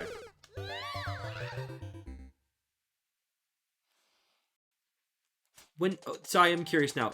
When this level says it's a practice speed run, does that mean that it's just a practice doing speed run levels, or is this, or is the 5? I have to do everything perfectly in order to finish this level within the 500 seconds.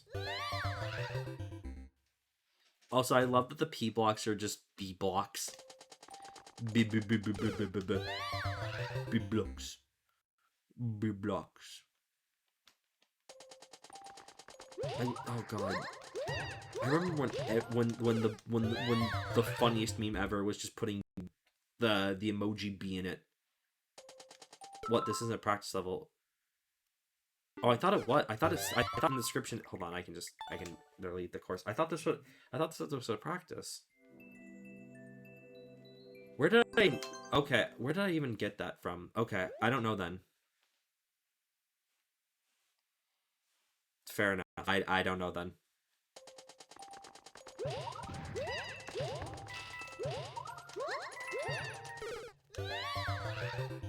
Yeah, it's fine. It's whatever. Yeah, no, I don't know how to play Mousetrap. I don't think anyone else has played Mousetrap ever. Was it actually like, it was a multiplayer game? So you like, it was turn-based. What was the turn-based about? Was it each person was it cooperative or was it competitive? I actually don't even fucking know. I think it was cooperative, but I don't know. Mousetrap is just an extremely bizarre game. I flat out don't know. This is a topic I can't really jump into because I didn't play a lot of board games, so here's something else said. Fair enough. I don't know. We don't have to talk about... Board games don't have to be the topic. We don't have to continue with board games. That's A-okay. Rocket Nisha, thank you so much for the follow. I really appreciate it. What's going on? How is it hanging? What's going on? Hi. Hi there. Welcome. Oh my god, I did it? What? I look away for 5 seconds. And I've actually made the jump that I couldn't do previously. Okay. Thank you, Nisha. Nisha, you have done us a good favor. This is the level where I can get some ideas. Uh-oh. Don't. Every time you say that a level gives you ideas, Draco, I get scared. I fear for everything. I don't trust that. I do not trust that.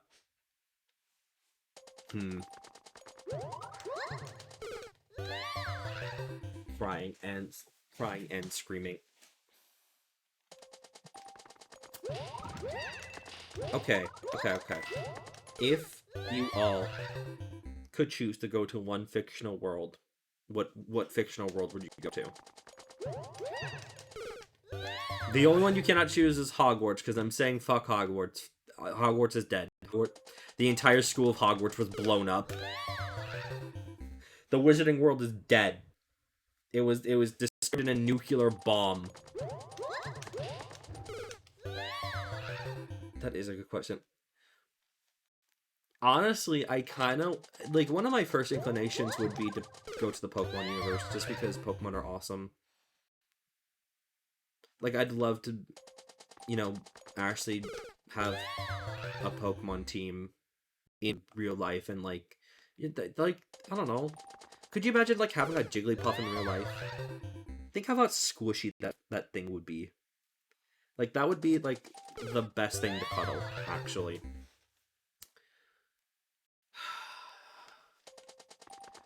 I would not want to go to, I would not want to live in Zelda. I wouldn't want to live in Zelda. I feel like the world of Zelda is so under attack almost every single time. It's not worth it.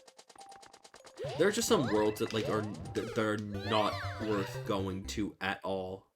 I wouldn't want to go to Star Wars. Silent Hill, okay. Silent Hill, okay. Okay. Are you ready to get tortured by your own demons manifested in reality? If so, then like fuck yeah, good for you.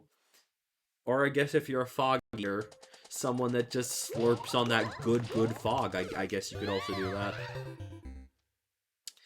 I wouldn't want to go to Zelda. I wouldn't. Here's the problem. It would be kind of fun to go to the world of Splatoon.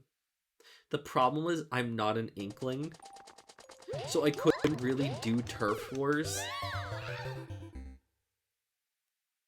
Like even if I had the ability to like if I got like if I got my favorite weapon, the Blobber, I could technically use it, but I couldn't actually. No, because I don't have ink, so I'd only have limited ink. I would be the worst. I'd be the worst person to be on a turf war with, because I'm human. So no. Plus, it's the apocalypse, and like every day Splatoon is like in the 80s, 90s. It's not good weather. It's not good weather.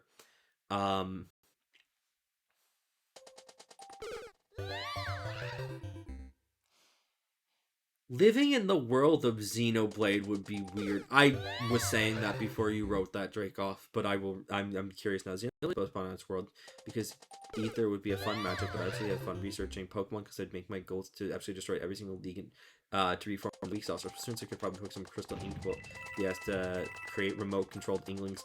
Hello? The idea of like mentally overpowering an Inkling is a terrifying thought. Hello? Hello? I would prefer not to do I would prefer not to do that. I wouldn't want to go to Star Wars because basically Star Wars is almost universally under attack in some way. There's just not a good point in the Star Wars canon basically at all to ever really live there. This might sound controversial. I don't know that I'd want to live in Animal Crossing because I think Animal Crossing would be honestly a little bit too boring to live in. Any kind of psionic taxa scares me a little. Oh, I feel you. Holy shit. If psionic powers were real and you could get hit by them, oh my god, I don't know what I would do. I think it's so funny that the game, one of the first game I've chosen to play this year is Omori. And I guess in theory here, Omori is literally a game where you fucking emotionally ruin... You can emotionally ruin your enemies to make them, less damaging. I think that's funny. But, like, imagine, like, just... You're psionic. You're psychic or you're psionic, and you just have the ability to make someone depressed. Or, like, literally do irreparable things to your brain. Like, I don't know, like, cause a brain hernia, a brain hemorrhage, or an aneurysm. That shit would be... That's scary. That's scary as fuck. I would not want to live in Earthbound, because if I lived in Earthbound, and someone with PSI came up to me, they could just PSI flash me and I'd be dead. I think that is actually kind of funny that PSI Flash just has the chance of instant killing. Just anything. Anyone. Anything. Doesn't matter. Although, I guess in theory, I could just be revived with some funny, delicious, salty noodles. So, like, I guess I'm in a pretty good place, actually. I guess in that regard. I would want to live in the world of Pokemon. I mean, I'm fucking really do. Honestly, Pokemon is, like, maybe one of the best places to live, period. I mean, flat out here, first of all, Pokemon are just fun as fuck. To have real Pokemon is kind of a dream. But, like, people don't get hurt in Pokemon.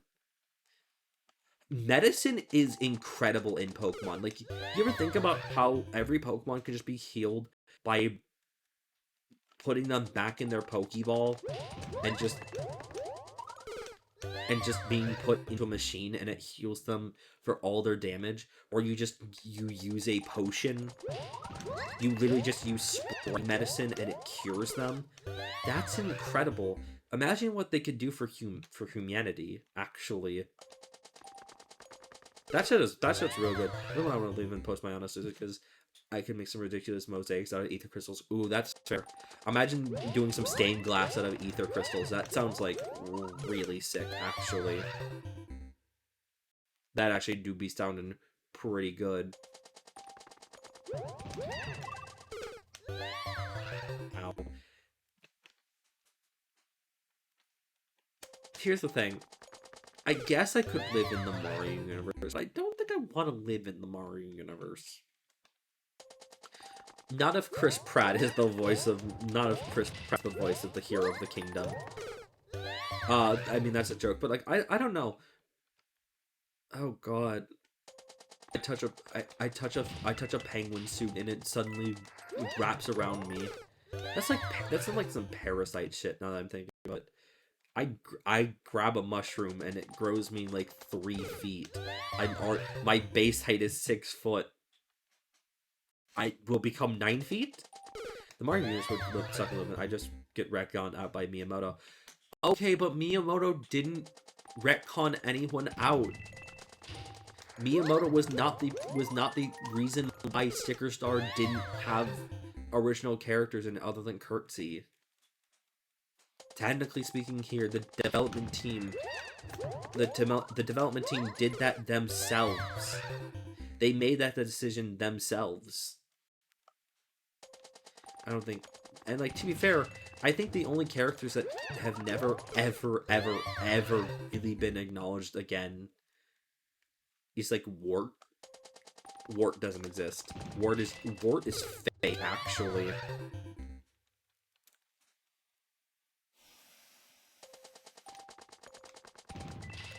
You know, I think the Avatar: The Last Airbender universe would be a fun place to live. If I get to be a bender, that is to say, if I'm allowed to be a bender, then like I could live with that. If I was just a human like Sokka, I don't know what I would do. I guess technically speaking here, like, I wouldn't be a bender naturally because I'm not a bender here. Unless I have the ability to bend fire, water, earth, and or air, and I just don't know it yet. Which would be fucked up if I didn't know that already. But that would be kind of fun. Out, I guess, like, in the era that is not ruled by Ozai. Yeah,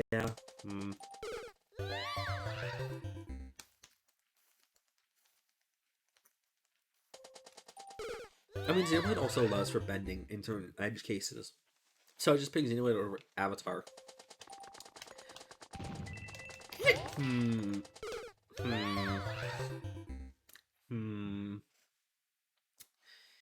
I'm scratching my chin on that one. I mean, like, I don't know.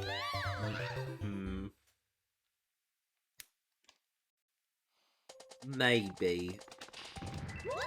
Maybe. Oh, do I have... Oh my god. Is this a triple jump? I've been thinking about this for a while, but this might actually be a triple jump. Oh, fuck off. I love Potoboos. I love that Potoboos just can do that.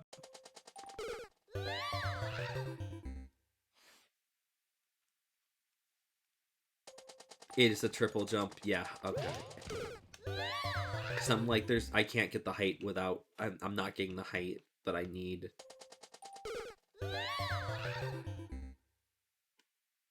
Oh, baby, a triple. What's next? A quadruple jump? A quintuple jump? A sextuple jump? A septuple jump? An octuple jump?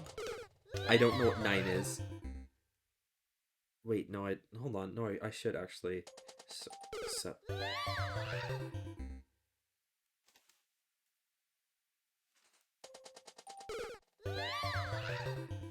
It's September, October.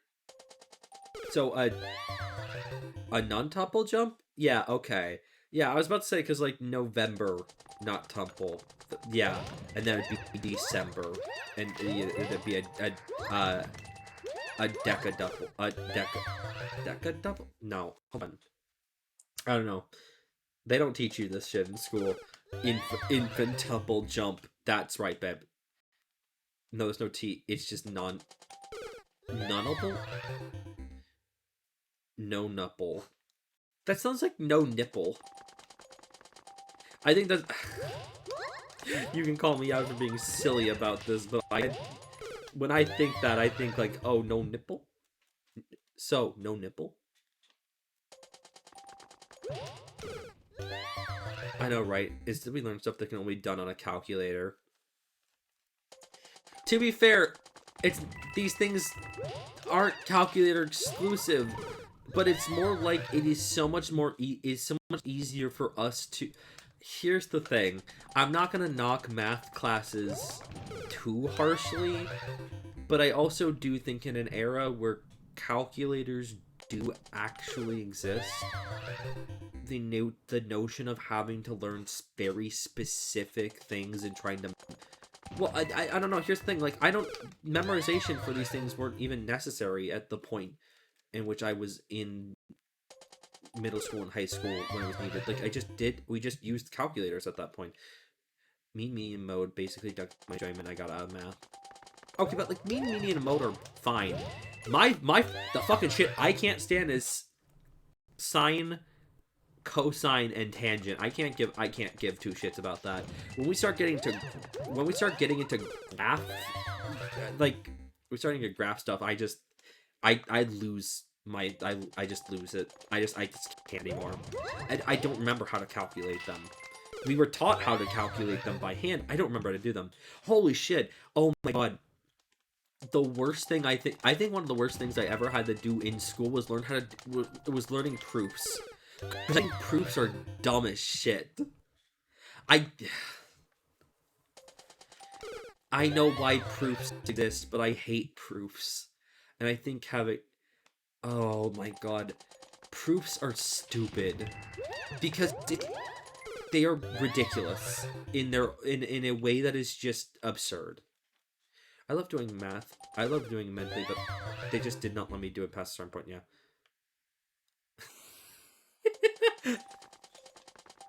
Fuck him. I don't give a shit.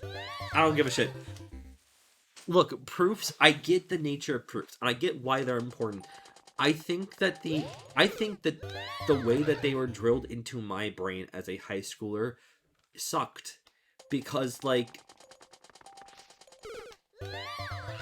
I think trying to teach high schoolers what a proof is bad form, because effectively there's no reason to actually need to know how to write a proof unless you're a mathematician. Flat out, unless you're a mathematician who has to like genuinely prove the shit, who genuinely has to explain and write out all the steps and why they actually do the thing that they do. There's no reason for anyone other than a mathematician to know. It's silly, and proofs were just exhausting. I was the kids who was able to do mental math, instantly knew the answer to every question, and was still expected to write down the answer and how I got here. Who makes these levels? I mean, the Twitch community does. People who are people around the Mario Maker community do it. Stoke, how you doing tonight? I hope you're a wonderful evening, and thanks for joining us. What's going on? How's it hanging? Welcome. We are currently complaining about high school math because fuck proofs. Here's my thing. I loved algebra. I was really good at algebra.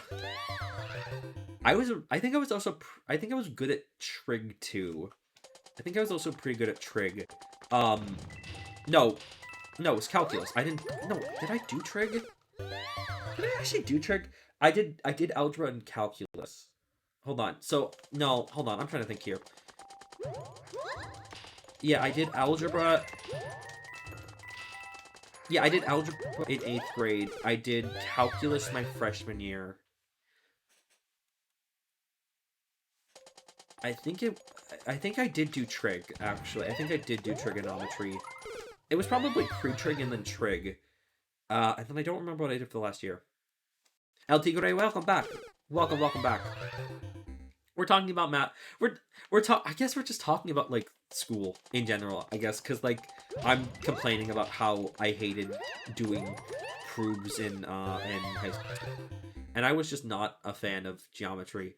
Although, like, geometry in itself was a unique case for me and my time at school, which I will not go into, but it's not fun, actually. Peak mental math. Oh yeah, like algebra's good, honestly. And like I think algebra is actually incredibly useful for daily life. I am in 178th place and I don't think we are going back. I believe that we can. I believe in the Tigray sweep. I believe in the Tigray sweep. I took another course called Proofs, Conjectures, and Refutations in high school. Holy shit. You are one of God's bravest soldiers. Holy shit, I could not have stood to take that class. I would have flat out said no. I could not have done that. I could not have done an entire year's worth of proofs. I would refuse. I beat all of the refreshing experts. I beat all the refreshing levels in expert level mode. Oh hell yeah, nice. I imagine the reason behind teaching proofs in high school is to help people out with logic.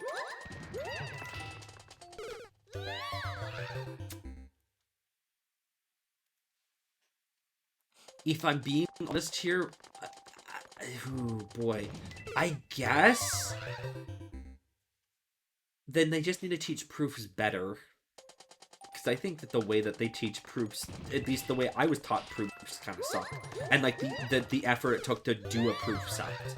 I think I know how to put it. The course that uses logic, that should use logic, or the two courses that should use logic are math and science. But the thing here is that the proving of logic should not be in a math class, or at least unless you're a mathematician. The proving of logic should come from doing science classes, where you are experimenting and you have to, you know, you have to show the steps and results of your experiment. That is a logic building class. Now students are going to have to write formal proofs, but some of them are going to have to reasonably through a problem to screen. I guess that's fair. Run and twirl early. Run and jump twirl early. If you wall jump, you won't make it. Okay.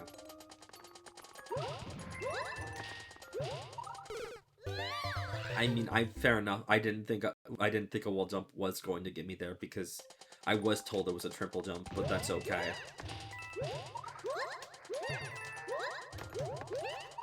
Yeah, no,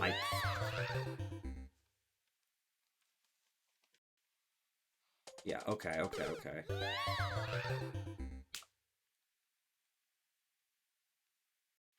I mean, you're right. Like, proofs do help you work your way through a problem. But I don't think trying to teach the concept of a proof to high schoolers is the way to go about it. I don't know. That's just my take. Okay. I guess I'll give it one more try. That just trying to get the triple jump is just fucking hard. We gotta put this slow down for now because we've hit 25 minutes. And as thank you so much for your level submission. We have to come back to this another point. I'll make any headway tonight, and we just got more levels to queue, so we'll come back. Thank you so much, though. Let's just keep moving on then. LT Gray, it's your time. Let's see what level you've got in store. Let's see what level you've got in store for us tonight. V5R. Good try, you almost beat it. That's a Oh, yeah. I totally beat it. I was so close. I was so close to beating it. Yeah, 100%. Dodge the cannons around and use them to your advantage. Okay, interesting. See, my problem is proofs are kind of rigid, discrete thing. I feel like interesting in that way, kind of dismissive of what they actually are. That being a reason to believe that something is true. Hold on, wait. Let me back this up. Let me try to read this again. See, my problem is like proofs are kind of rigid, discrete thing, and I feel like introducing them that way kind of dismisses what it actually is. That being a reason to believe something is true. There's intuition behind a proof. There are a lot of things that you can prove so long as you don't care about doing it religiously. I recall from my proof class, it was literally a second literature class. Made you like 5 books about them. Fuck, really? Oh my god. Holy shit. No, I mean, proofs were just like a section. It's probably like we probably spent 2 months doing proofs, I think. Something like that. Wow, okay, lol. And then who like math. I mean, there's nothing wrong with liking math, and there's nothing wrong with being an old man. It's just like, I get it, because like... Oh, fuck. There's just something about it that is not... There's something that doesn't clear. What are proofs? I never had to do them, or they're showing the equation. Proofs... It's not showing the equation, it's... Proofs are an exercise in writing out... writing out the steps in a way that explain why exactly the way you did it is correct. It's not just explaining the how, it's explaining the why. Like, you're explaining how the you're explaining, like, you have to explain what the equation is in itself and why it worked. Which, sure... So you show equations on top of the steps upon it. Yes, but you're writing it out. Like, you have to understand you fully have to understand what you're doing. You can't just do the equation. You have to understand why the equation works. Yes, it is a whole paragraph. It's basically, well, it's not a full paragraph. It could be, honestly, but like, yeah. You have to not verbally, you have to writtenly explain why it happened. But yeah, they can be essays. I remember my high school classes were an hour and 30 minutes each, and I remember like literally I think you had to write, there was one of the tests was like you have to write 3 proofs for in the time limit of the class, and it was like, ugh. That honestly sounds like fun for me if I was doing it on keyboard, but if I had to do it on handwriting, my hand would be dying. Oh, you have to do it paper, because like they want to see you do the steps of the equation on it. Like I think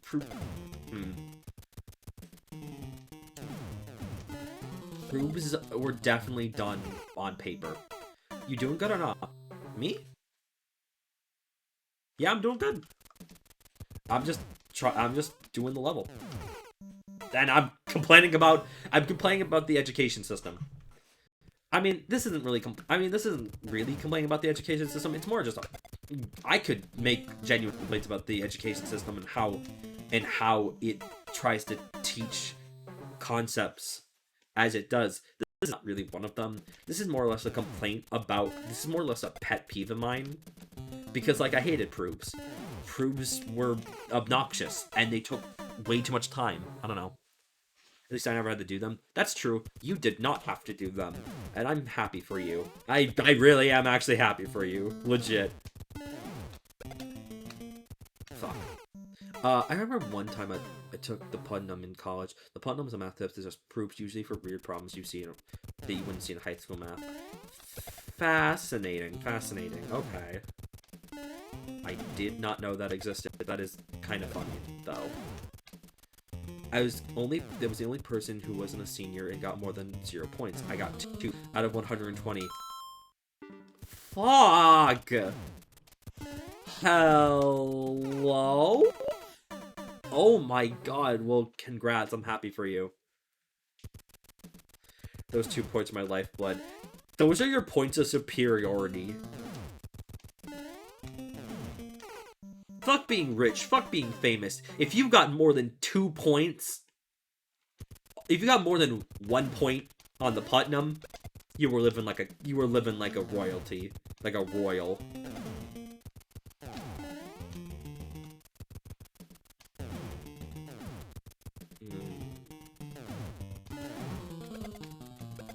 There we go, booyah.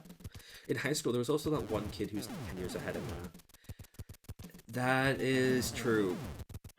That is true. I knew that kid in my... Here's the thing, in high... Technically... How do I put this? I was a gifted kid. I took the advanced math and the advanced science classes. I honestly should have been taking the... Here's the thing, I had the capacity to take the advanced, the higher literature classes, the higher English classes, but genuinely speaking here, I think they made the right call in terms of, like, the workload, because ultimately speaking here, I still did well. I did more than well for myself with the coursework I had. I don't know.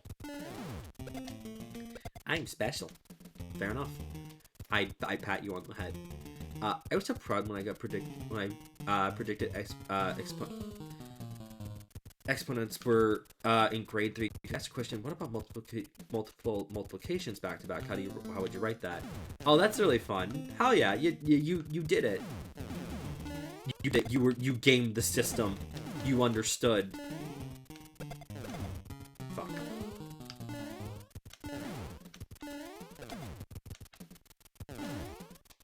Can I just make that? I probably could have though. Did you ask about multiple exploitation? Oh god. I mean, probably that would logically that might be the next question. Into the spikes, it burns.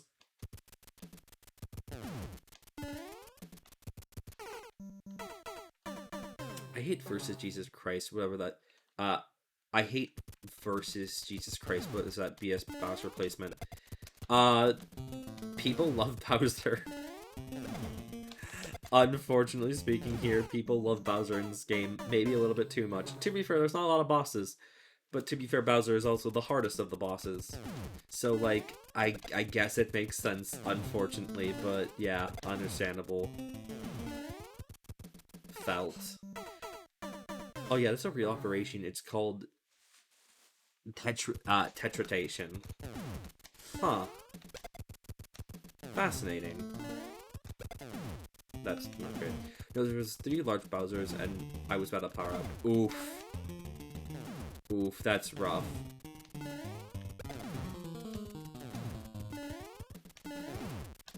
Fuck. Opponent finds the Deb Star and wins. Awesome! God, I couldn't imagine trying to... I know there are people who try to get S rank in Mario Maker Versus. I would never want to do that. Never, ever, ever, ever, ever. I know how bullshit this game is. I truly, honestly, I don't get why there is a competitive in this game to begin. Like, I think the Versus is fine. It's an interesting concept. It's just more or less that, like, a ranking system for it sounds absurd as fuck. The people who get 8,000 never have to play again. 8,000 points?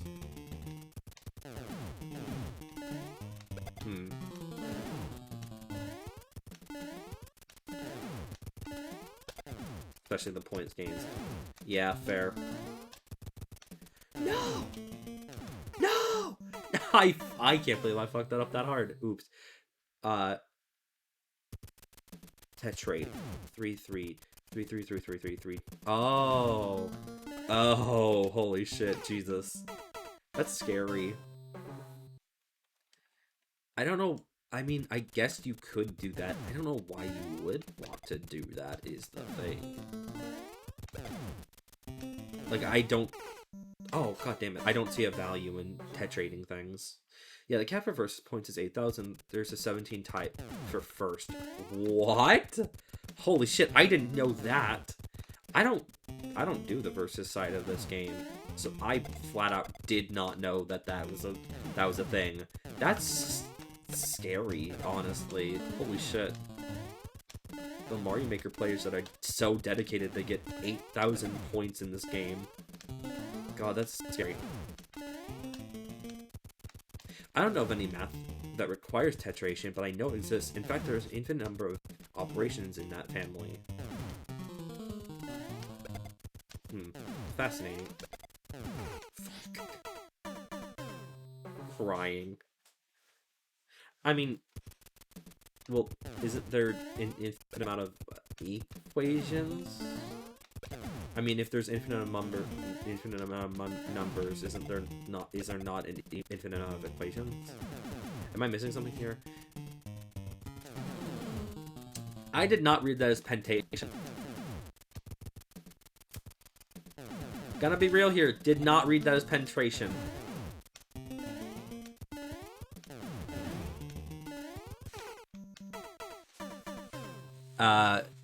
Hexatation repeats pentation. Yeah, that's what I read it as. Yeah, I wasn't gonna say it out loud, but, yeah.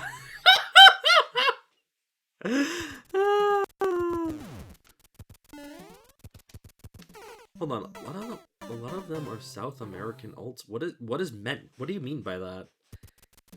Is it just one? Is it one person who's been doing this so much they get 8? What the? I'm guessing that's what you mean, but that's crazy. I guess if you've hit the cap, I guess if you want to keep doing it and get more points, I guess that makes sense. That's just bizarre. I don't know. It makes sense, I guess, but like I don't know. I just find it strange. Fuck! How did I miss that? Oh, whatever. Whatever. Whatever. SpongeBob. Whatever. SpongeBob. I'm fucking balling. Mathematicians really like going down weird rabbit holes. N-ation is one of them. I think I know what N-ation is, but I think that's a scary thing.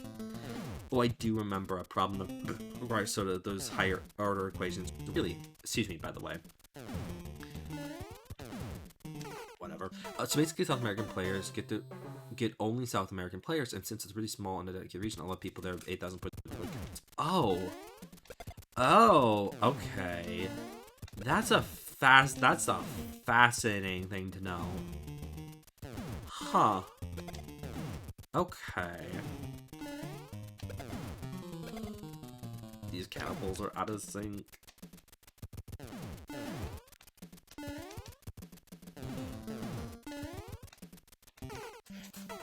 It's a problem resulted in Graham's number, which is a circular number generated by tons of n equations. I think I've heard of Graham's number. I think I actually have heard of Graham's number, which is very goofy.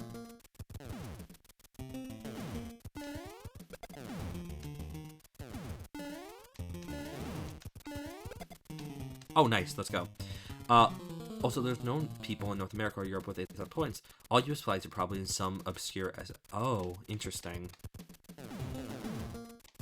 Huh. That's... wild. Truly, truly wild.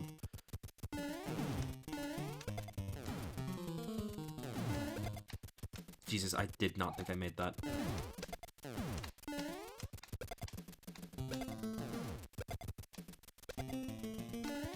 Oh, please checkpoint, please checkpoint.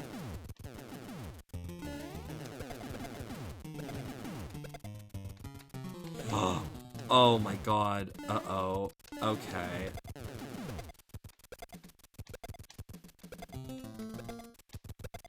Okay, I was about to say, like, where did those stray cannonballs come from? I was like, oh my god.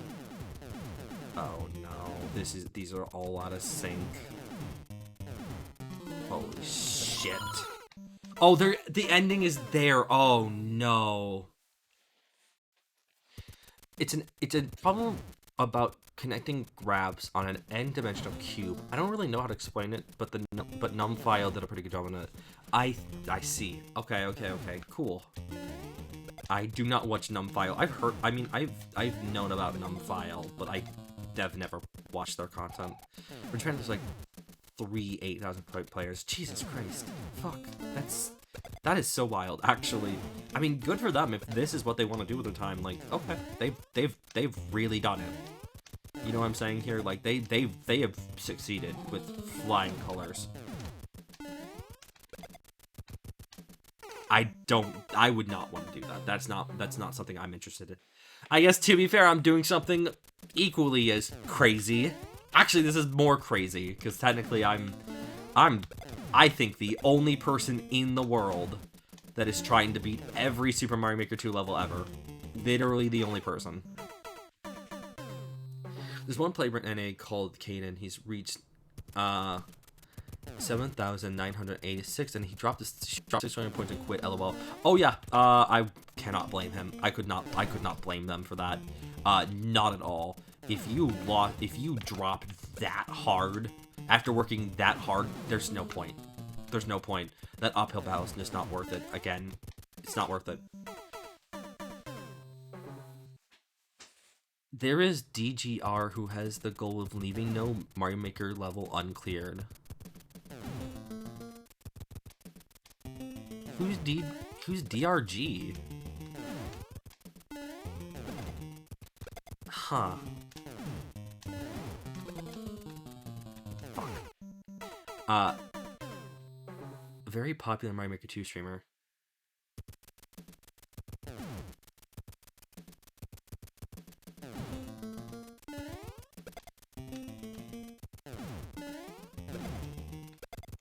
I see.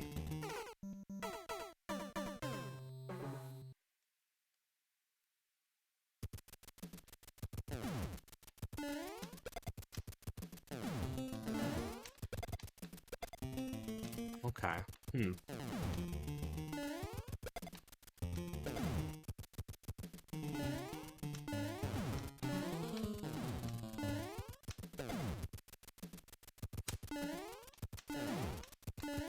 Congrats. Top 160? That's, oh my god, wow.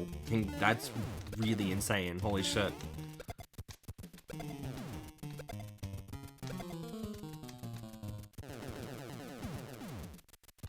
Okay, that's a little bit of a satisfying noise.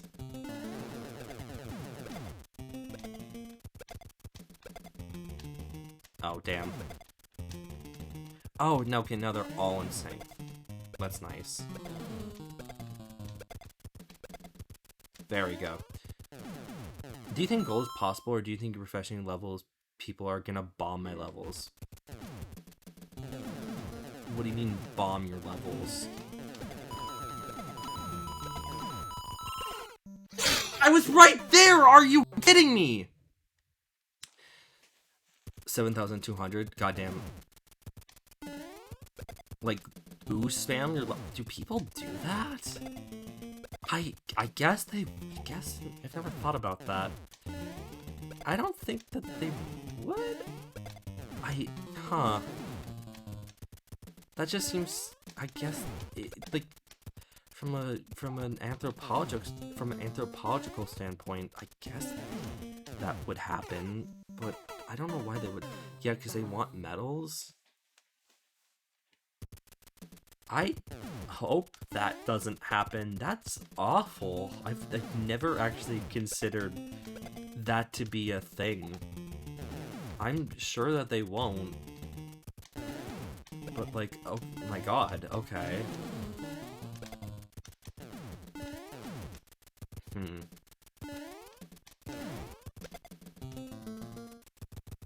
Aratora played my shit Pick a Path level and got 500 likes in a week. Oh, damn. That's awesome. I don't know who Arator is. But I mean, that's still awesome though. 500 likes in a week is a pretty big deal. That is sick though. Fuck! I can't believe I missed that. One word TTS.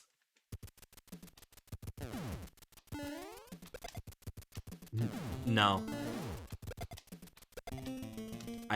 No. I still don't know who that is.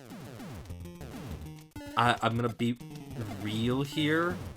I really kind of only know of two Super Mario Maker 2 content creators at all. One of them is Little Curbs, and the other is Simple Flips. Those are the only two I know of, and I only pay attention to Little Curbs, which is very funny, because technically speaking here, you know, this is my 75th stream of Mario Maker, and I don't really pay attention to other people in the community, which I think that is kind of a bit of a funny thing. I don't know. Carl Sagan. Oh, okay, I do actually know the name Carl Sagan. I actually do. I do know Carl Sagan. How? Come on.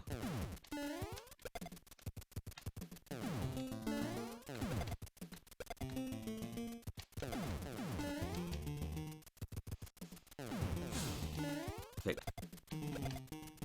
Little Curbs chat literally spams first try every single attempt on hard levels. It's funny. I mean, it's kind of funny, honestly. I mean, I guess it would get a little bit annoying at some point, maybe. I mean, as long as Little Curb isn't actually annoyed by it, then, like, it doesn't really matter. You know what I'm saying here? Like, I guess it's just fine. I missed the last one every time. Oh my god. Ooga, man. Ooga booga, I'll become a caveman. You're pretty good at this game. Thank you. I appreciate you saying that. I mean, I will say this, at least. You don't beat over 1,000 levels in this game without, I guess, having a little bit of school about Mario Maker. And like, I have played some pretty hard levels in my time. I haven't beaten all the hard levels that I've played, but I've beaten a few of them. So like, I don't know, like, I guess that's fair. Thank you, though.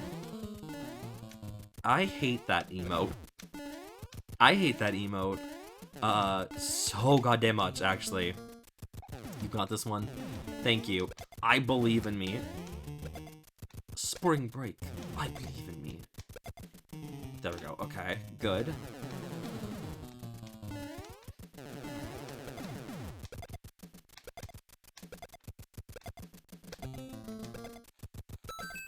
Oh, look at that. Okay, cool. 1-up. Doesn't really matter, but it's fine. Oh, I shouldn't have done that.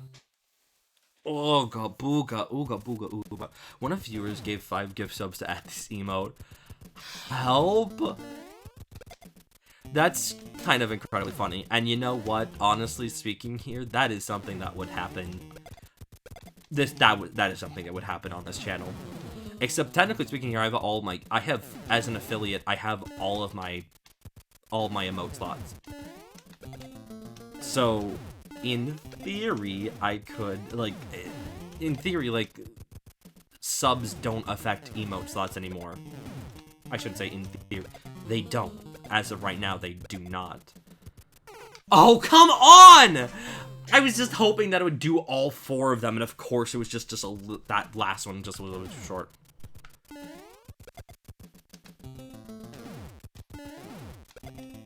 I won't lie, I can't blame them for having that emote banned. How do you ban an emote, actually? I guess you just type in the name of it into the banned list and it would do it. I guess, but I've never really thought about that. Oh no, there's 2 starlights.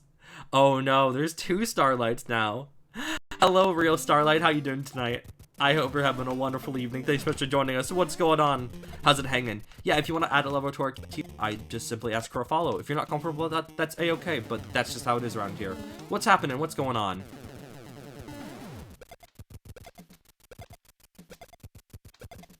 Come on, baby. Okay, good. Perfect. You're not the real starlight.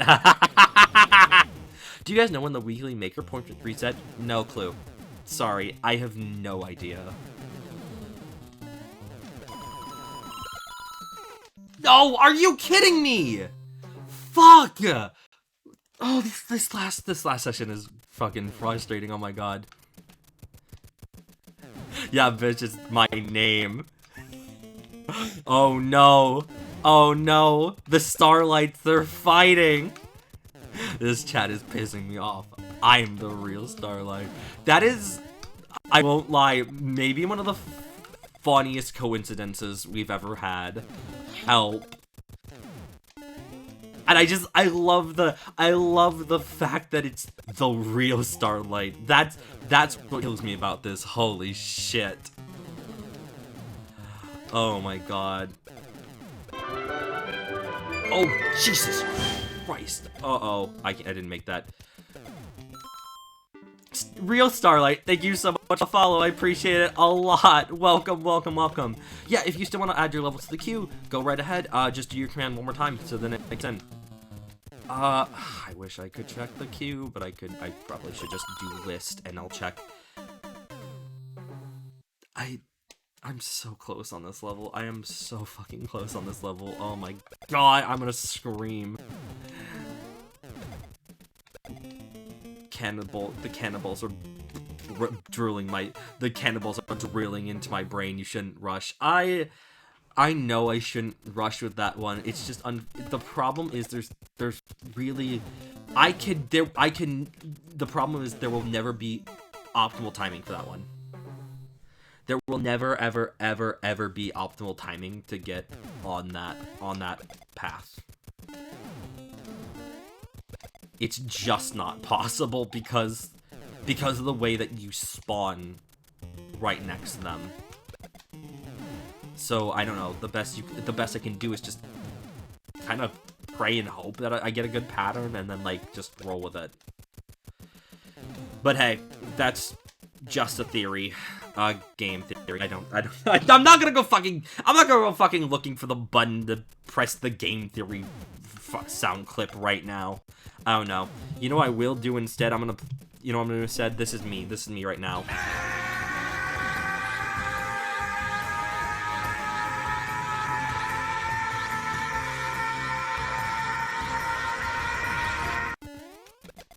I become Goku. I have to go beyond Toadette limits. I have to become Toadette-er. Toad. Fuck. I don't have any excuse for that joke. That was silly. That was ridiculous. Come on! I hate the hitballs of cannibals. I hate the hitbox of cannibals. I hate the hitbox of cannibals. I hate the hitbox of cannibals. There's so many things in this game. There are so many things with hitboxes that so many of the hitboxes in this game just work in such funky ways. It makes me lose my mind. Cannons make you lose control. Cannons make you lose control. Now,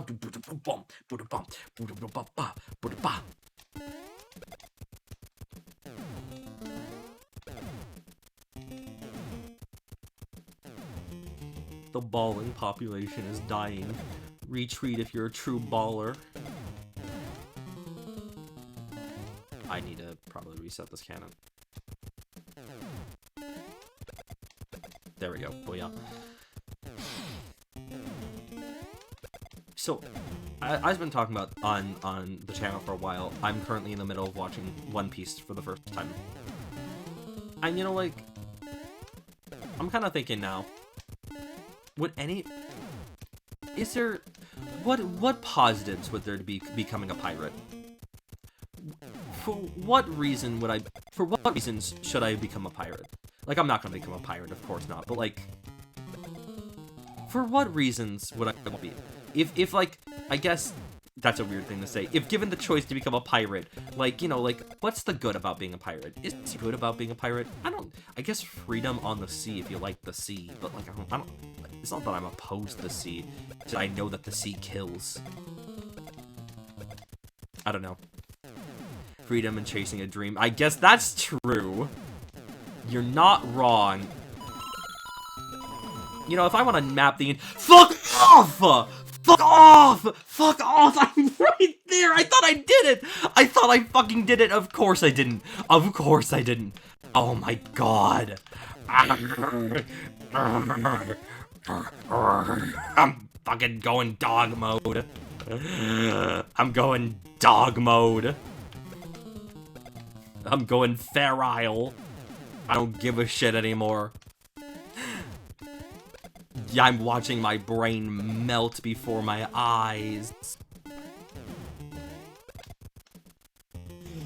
I'm that one cat gif of the cat fucking chewing at the pillow, just like absolutely trying to tear it apart. I don't have it on me. I wish I did, but I'm literally that emote right now. I'm just like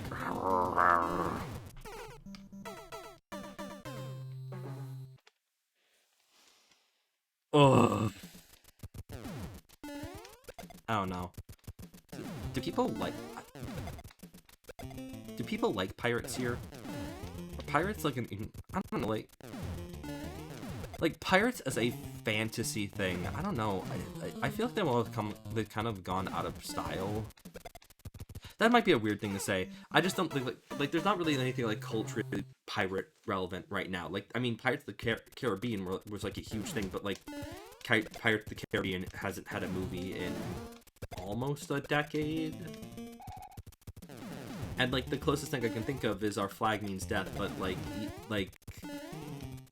even it's I mean, to be fair, we are getting a second season of Our Flag Means Death, which is awesome, but like even then they hesitated on that one. Interesting. I don't really ninjas versus pirates. I don't know. Ninjas are cool. I won't lie, like, I'll give you that. Like, ninjas are actually kind of cool. Do I think they're better than pirates? I don't know. You know what, I'm more of like,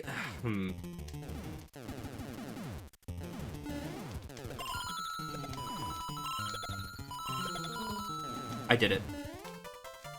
Let's go. Oh my god! I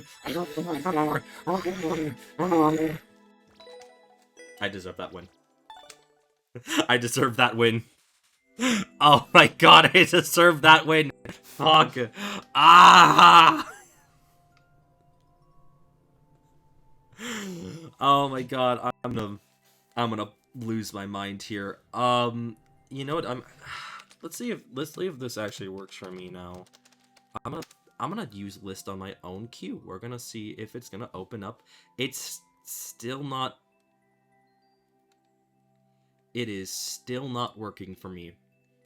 Okay, here's what I want to say.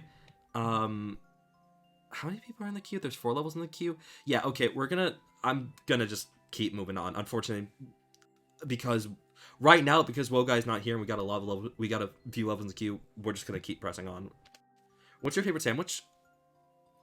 The kettle chips is also not here. Okay, I'll at least copy kettle chip level, and then we'll see how we'll keep pressing forward. But but if we have time at the end of this, I could take a look at their level for now. For now, though, I'm just gonna copy the level ID, and we're just gonna keep people pushing forward. My favorite, I'm a meatball sub guy.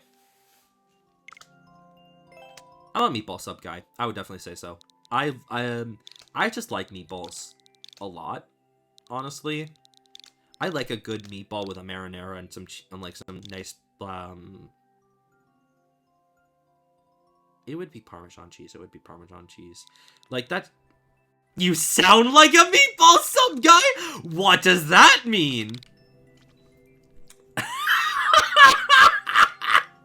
I'm sorry. That is maybe that might be one of the funniest things I've ever been told in chat. No, flat out. That might be the funniest things I've ever been said in chat. You know what? You know what? I'm gonna screen cap that. I'm gonna be for real. That is. Oh, well, I gotta. Oh, okay, it's fine. No, I'm sorry. That's too funny. That's too funny. And you know what? Though? You're right. I am a meatball sub guy. That's the thing. Could you speedrun them all? In 25 minutes, maybe? Maybe, we could see. I mean, you do. I don't know what to say. I guess that's fair. Like, I guess you're right. Sure, fine. I sound like a meatball sub game. That's funny. Kodaka, how you doing tonight? I hope you're wonderfully. Thanks for joining us. And thank you for joining us. Don't worry. I just appreciate that you're here. What's going on? How's it hanging? I don't know what was inside that, but it doesn't matter now. LOL. I do like meatball subs.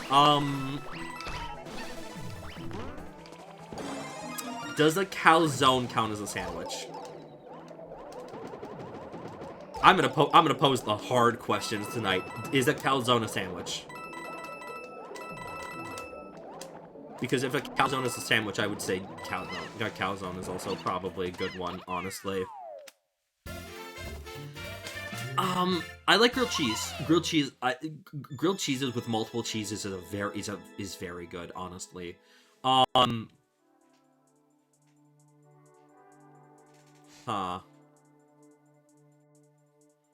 I don't know otherwise. Like, I don't really have sandwiches a lot in this regard. Like, I don't know. Sandwiches can be good. It's just that, like, I don't know. I don't really... Oh, I should have started the timer. It's fine. I don't know. Sandwiches are just not, like, one of my go-to things. In fact, like, I don't know. I think the last time I had, like, sandwiches regularly was, like, in 2020,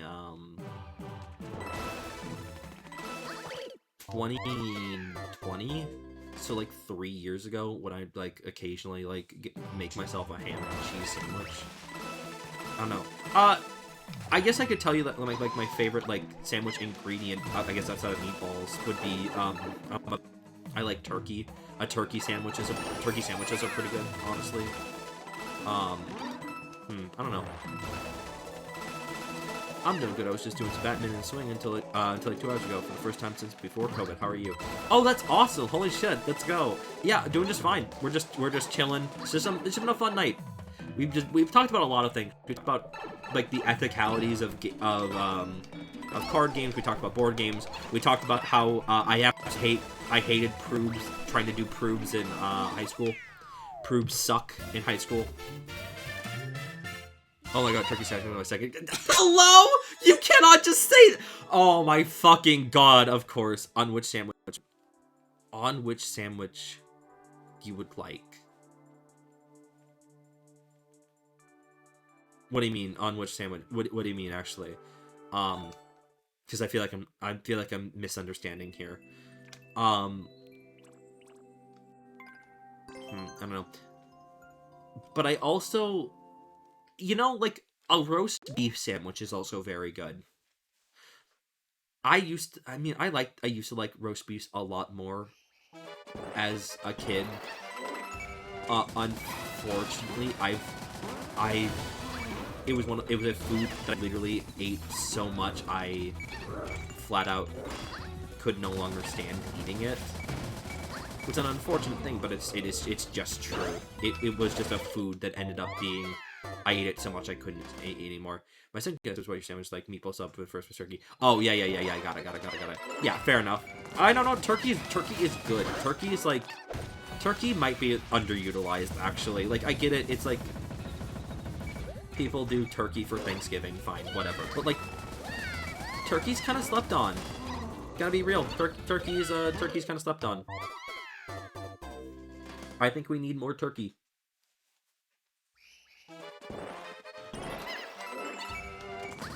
I don't know, what's y'all's favorite sandwiches? What sandwiches do you all like? If any.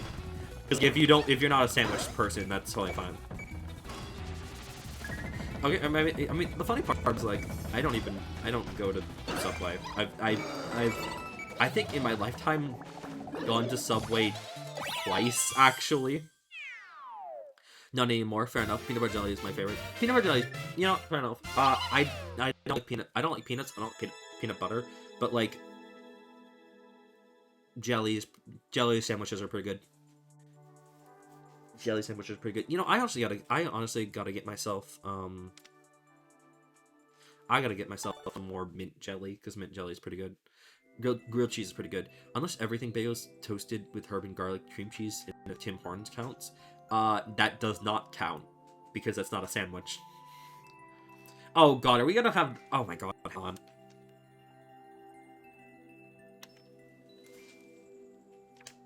Are we gonna argue what a sandwich is? Because like a sandwich is, I guess sandwich is something in between two slices of bread. Mint jelly, never heard it, Lamo. Mint jelly is good.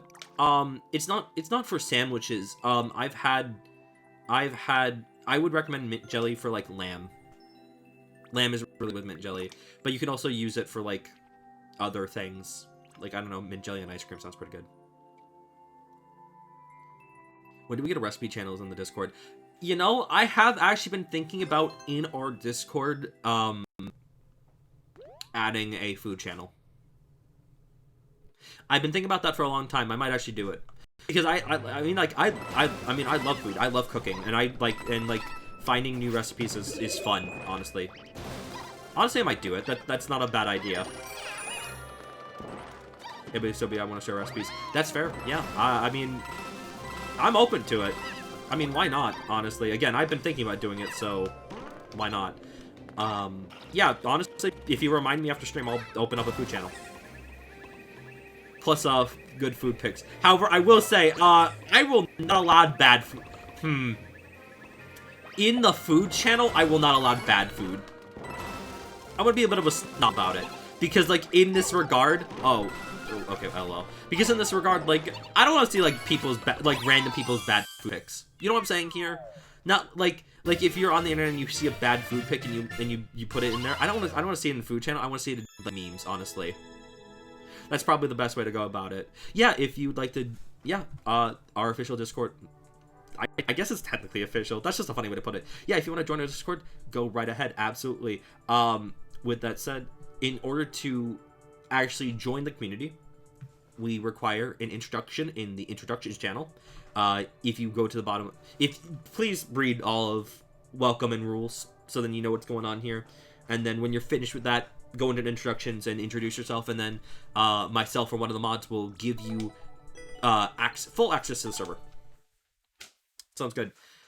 I should add a food channel. I don't know. You know what? I'm a little bit sad about. I didn't make like any cookies. Oh shit. We've played this before. I think I remember this now. Okay. I think I actually remember that. Fascinating. I paused the timer. I never continued it. That's okay. That's okay. We'll Kaizo for babies. We'll do boss rush, and then we'll do boss rush, and then we'll push forward. I didn't bake like any cookies this year. Like the last 2 years, 2 years ago, I specifically baked myself snickerdoodles. Oh, well, oops. Oh, this is actually kind of cool.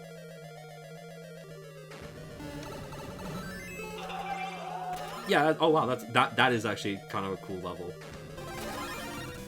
Alright, kill Bowser. But yeah, 2 years ago I made snickerdoodles. And then last year I made a shortbread sugar cookies because Barnes and Nobles, some Barnes and Nobles, like the one I went to while I was in college, had shortbread sugar cookies, and they're absolutely fantastic. They're one of my favorite cookies, and I didn't know what they were for a long time until I went looking for them, and I discovered a recipe, and they're almost the exact same. It's really good. I tried a new sugar cookie recipe this year, and it was so sad. It tasted like the basic easy baking oven sugar cookies I made in Windows 7. Damn, unfortunate. Here's the problem: you can't. Sugar cookies are weird because sugar cookies can't really be like. Sugar cookies can't really be changed. Oh damn. I mean, we'll take a look at one of their levels. We'll take a look at one of the levels. Sugar cookies can't really be changed. Like, there are some things you can do differently with them. Like, you could make a shortbread sugar cookie instead of just making a cookie. But sugar cookies, I think, fundamentally are just kind of like, they are static.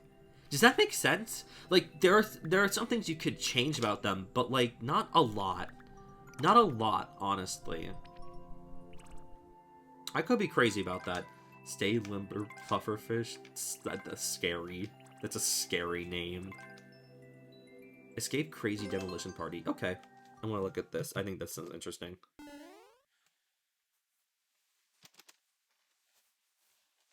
There is a recipe that I had, there was a recipe I found a year ago as well, which was, maple cookies, and they sound really good. One problem, the recipe calls for maple sugar. Haha, you can't find maple sugar in a grocery store. That's a specialty item. So I did not bake it last year. What'd you major in college? I was a game. I did game design. I majored in video game design. I guess it wasn't even video game design. It was just game design because I technically designed I designed a card game. Yeah, I majored in game design, and I've been out of school for a while.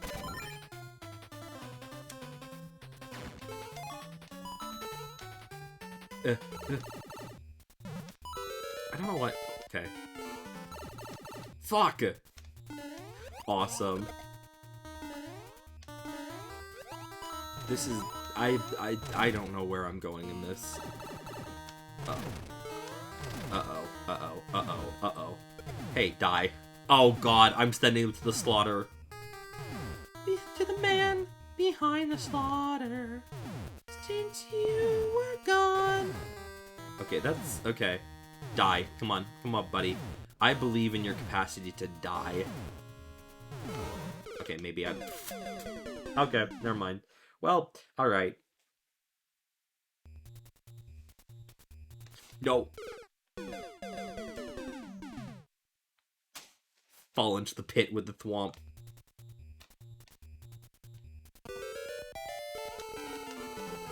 I've never thought about it like this.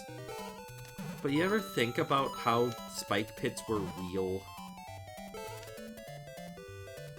Oh, bye. Oh, hi. Bye.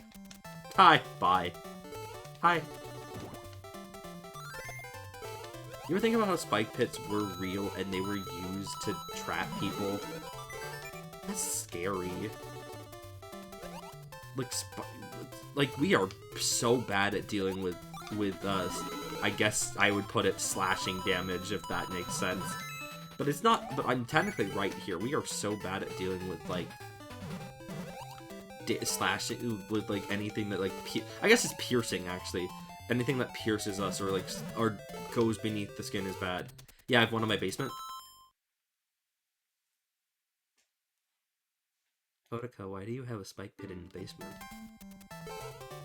What are you doing with the spike pit in your basement?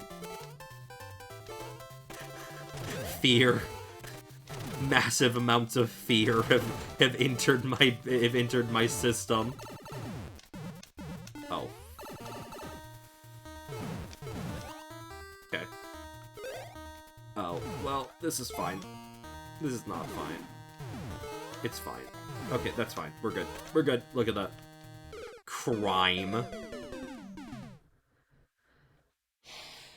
Alright. Okay.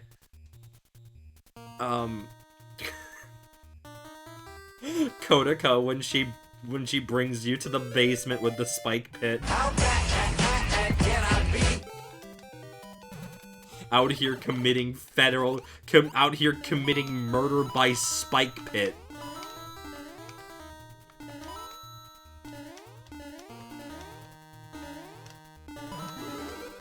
God. This is gonna sound so stupid. I think more basements should be dungeons. Who said anything about murder? I don't think people are gonna be surviving the spike pit. I don't think you really survived the spike pit. No, but for real, I do think more basements should just be dungeons, actually. I think we need to return to the dungeon philosophy of basements. Because, like, I don't know, basements are fine. Like, basements are fine, you can do some things. What if you just dip your toes in, like, a pool? I guess you will end up with an injury.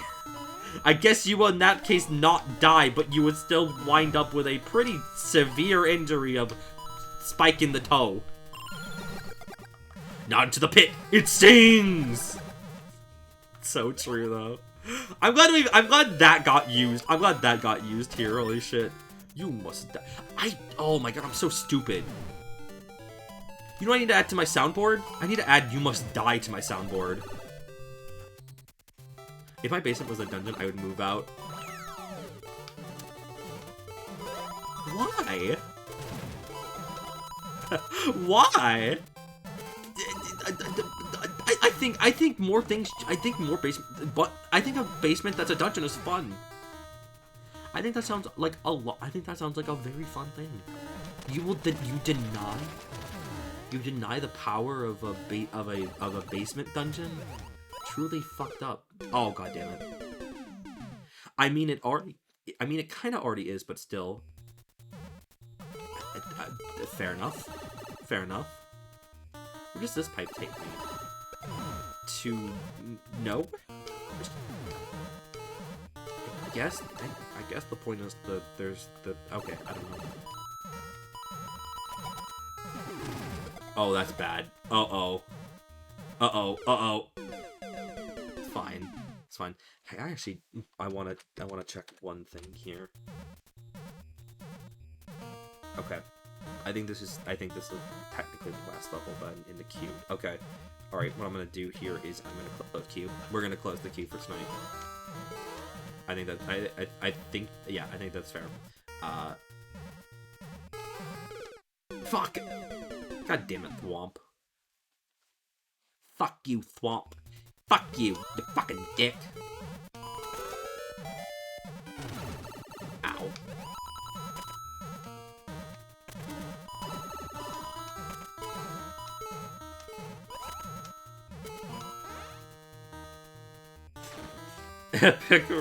Epic rap battles of history.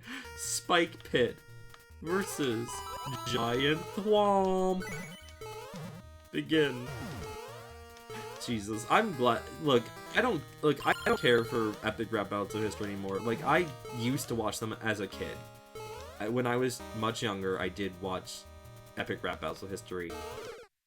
I think it's very funny that we're getting a resurgence of epic battles of history parodies, specifically because Mr. Beast. I'm sorry, the Mr. Beast meme is so fucking funny, but it is incredibly funny that now we are seeing this resurgence of making fun of doing epic rap battles of history.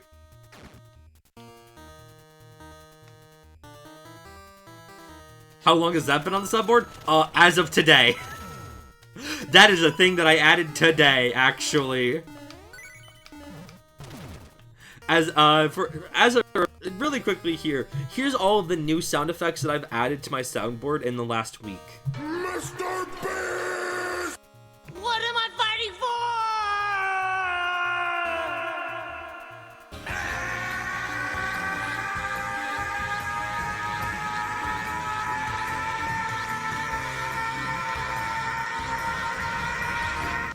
And finally, a classic. Funny Jumpluff, eat a Pepsi.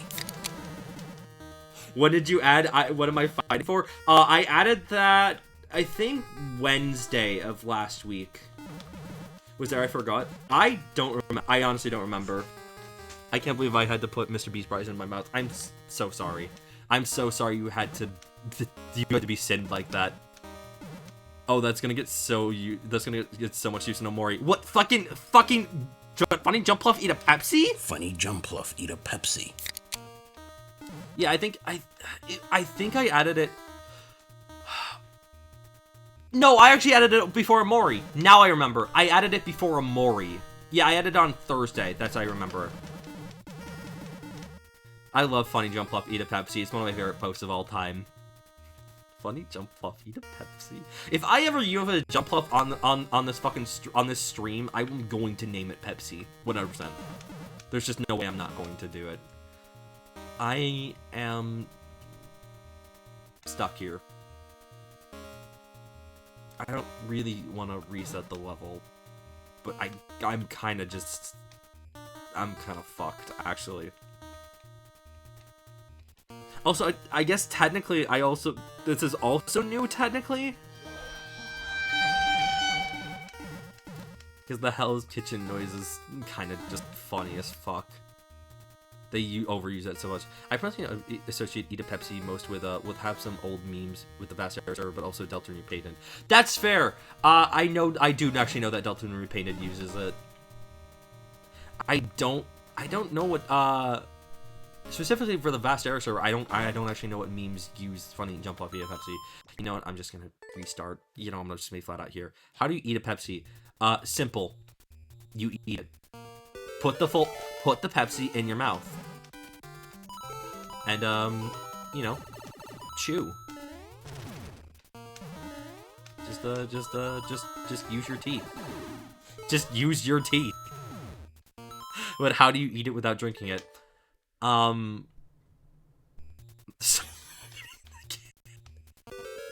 don't like pop. All I drink is water. So, okay. I think we should distinguish it. I'm gonna distinguish Starlight OG and real Starlight by saying real. I'm gonna call you real. That way this is easier. Real. I feel you. I very rarely drink soda at this point. I've actually in the last few weeks I've actually kind of like drinking a little bit more soda than I have in the last like almost 5 years. So I've kind of my soda drinking habits have become more like I drink a soda every like once 2 to 3 weeks instead of like once a month as I once did. But like I'm still like pretty good about it. I mostly drink water. Like I'm mostly a juice and water drinker. That's what I'm mostly engaging with in my drinks. So I'm not real. I'm gonna. Oh my god. Starlight, you're real. You are very real in my heart because you are one of the channel's literal OGs. You are literally one of the people who have been here the longest. You're very real. Then how do we split the two? So in that regard, I appreciate you very much. That's a good question.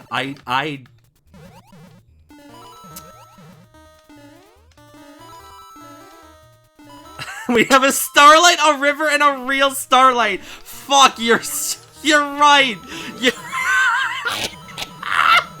Help. No, you're right. This is an incredibly funny sequence of events. I think you should fuse to become not just a real Starlight, but the true Starlight. Oh my fucking god. This is what Kodaka thinks of fusion. Help. Fuck. Oh my god. Yeah, I'm just gonna die. That's fine. My vote is the name. Well, okay. No. this is real Starlight's choice. Is there a nickname that you would prefer to be called on stream? Just to make things easier. Just to make things easier. Is there another nickname that would be that we could use? It doesn't. And I'll make this very clear. It does not have to be your real name. You do not have to say your real name. Of course, you don't have to say your real name. But I'm making it very clear. But like, if there's anything, it would be. I'd appreciate it. And I'm.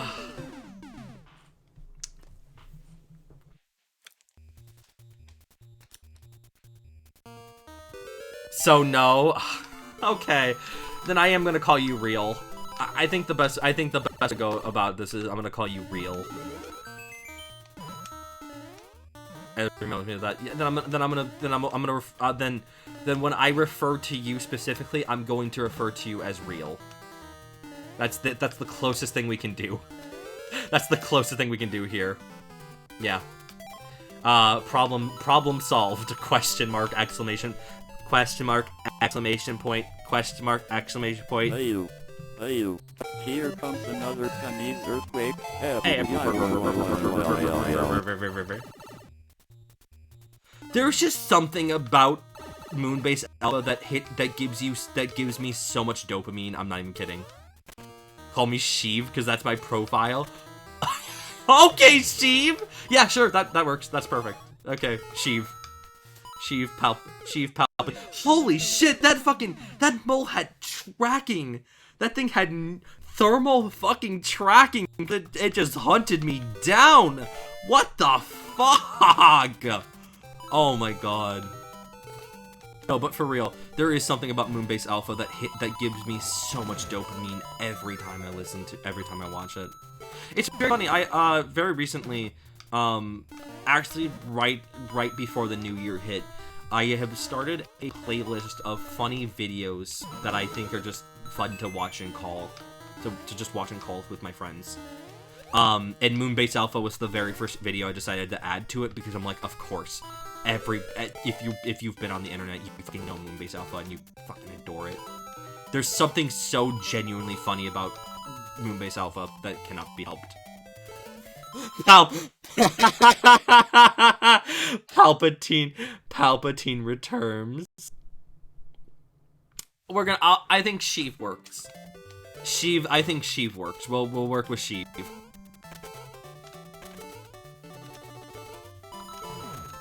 Yeah, no, oh my god, somehow Palpatine returned is one of the stupidest fucking things that has ever happened in Star Wars. I love Star Wars. I love Star Wars to death. It's one of my favorite, it is actually probably one of my favorite media properties. I think it's so fucking dumb that somehow Palpatine returned. It's such bad writing. I hate The Last... I love The Last Jedi. Last Jedi is my favorite Star Wars movie. I fucking hate Skywalker. Can't stand it. Absolutely not. I've only seen it once, and I will only ever see it once. Basically, honestly, the sequel trilogy ends with Last Jedi for me. So it's actually just a sequel duology in my mind, because there is no fucking way... There's no fucking way I will ever touch Rise of Skywalker again. No, this is just not. I don't know, like, I might be talking to the void here about this, but I just like Star Wars.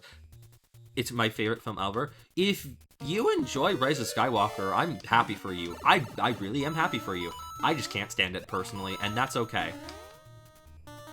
It's your least favorite. I respect your opinion even if I don't understand it. To be fair, I have very specific reasons why I like The Last Jedi so fucking much. But, you know, to each their own. I get it. I get it. My favorite part about Palpatine returning is that the movie doesn't even make you wonder who the villain is. You get out of the last movie, and the last movie just begins with "and Palpatine returned," and the guy could have at least made like a guy who is planning on resurrecting. Do you want to know the history? Do you want to know the canonical history of Palpatine's return?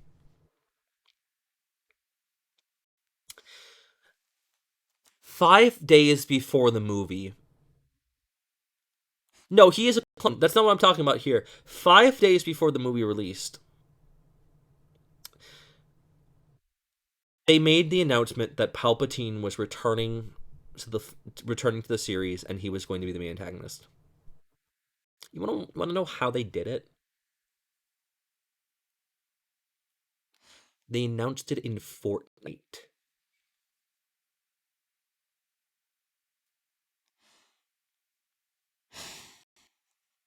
They fucking announced it in Fortnite. Fortnite is canonical to Star Wars because Palpatine's announcement of his return only happens in Fortnite. It's one of the funniest fucking things possible. I was gonna guess TikTok? That's actually a pretty good guess, I won't lie. And half of other things is, yeah? Yeah! Uh-huh!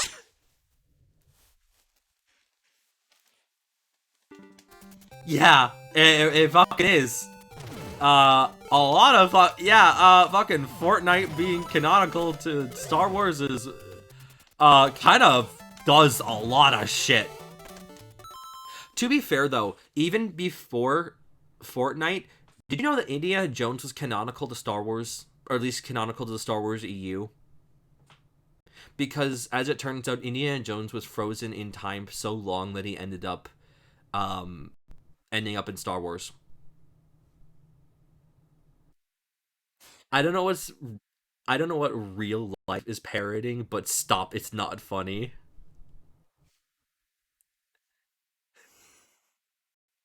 This is not I cannot fuck with you here. Indiana Jones was frozen in time and ended up in the Star Wars universe. In the EU.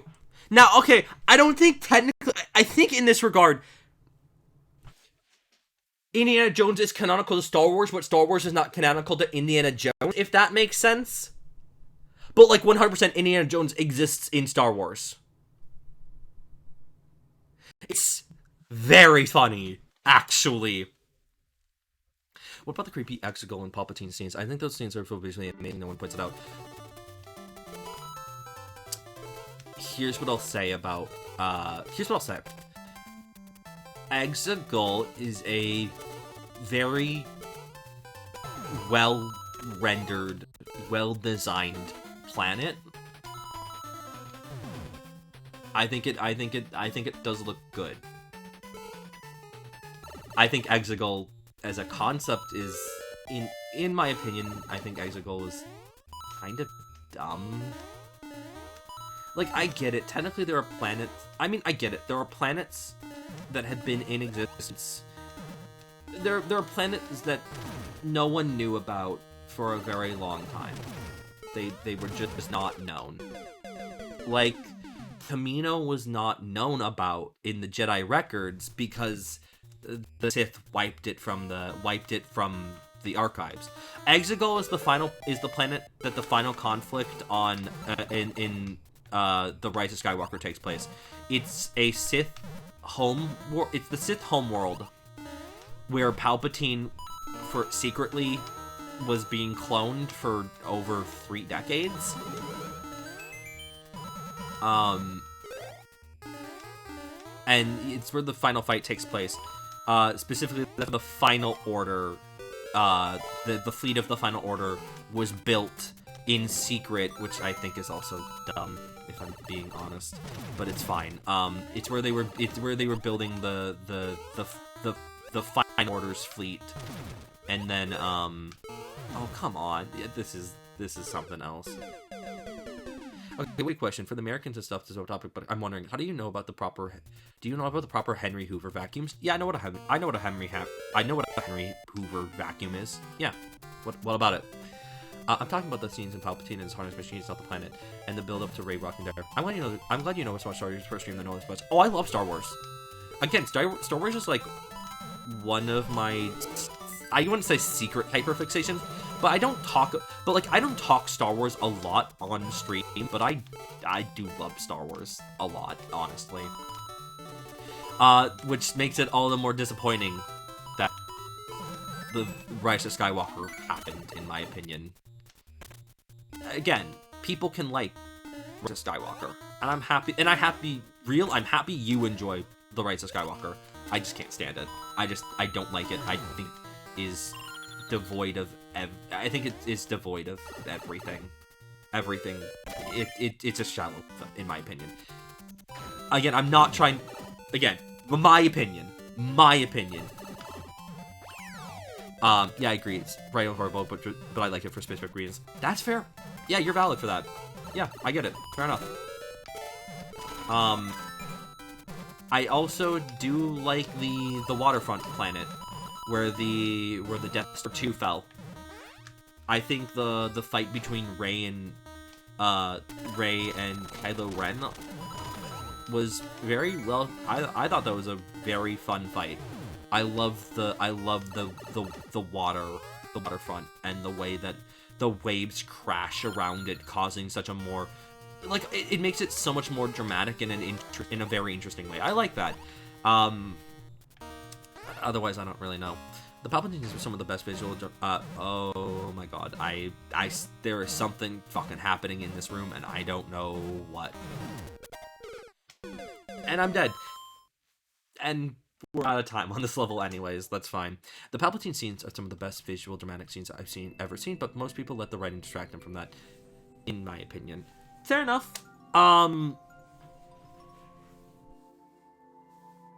If I'm being honest here, I think that just the nature of him being I think that it could have been better executed.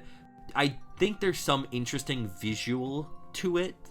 Like, it's because Palpatine is now more machine is more man than machine. And there's something scary about that. Like, we've talked about if you would have cybernetics, if you would get in cybernetics installed on the stream before. There is a level of cybernetics that Palpatine has that it makes him no longer human. He's not human. He's not even really a clone. He's a monster. He's like physically a monster with all the augmentations he has made for himself just to fucking live, just to continue surviving after a death that he brought upon himself. It is scary. There is actually some very interesting parts to it. I don't know. It's fine. Oh yeah, I remember looking that up because I liked Dorito TIE Fighter. They made a Lego set. Hell yeah. I had a lot of Lego Star Wars as a kid, and I miss them. I've talked about this on stream before. I know I have. I want to get back into Lego. Lego is too expensive. Lego is just too expensive to buy. I will be real here. I want the Mario Legos, but like to get the Mario figure himself, you have to buy a $60 set just to get him. You can't just like buy the Mario figure on his own. You have to buy a $60 set, one of the more pricey sets in the entire expansion. I don't know.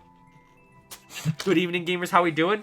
Bud, I hate to tell you this, we're almost done with tonight, actually. I can't believe stream hasn't ended yet. I'm about to wrap up. That's the funniest part about this. I'm literally about to wrap up.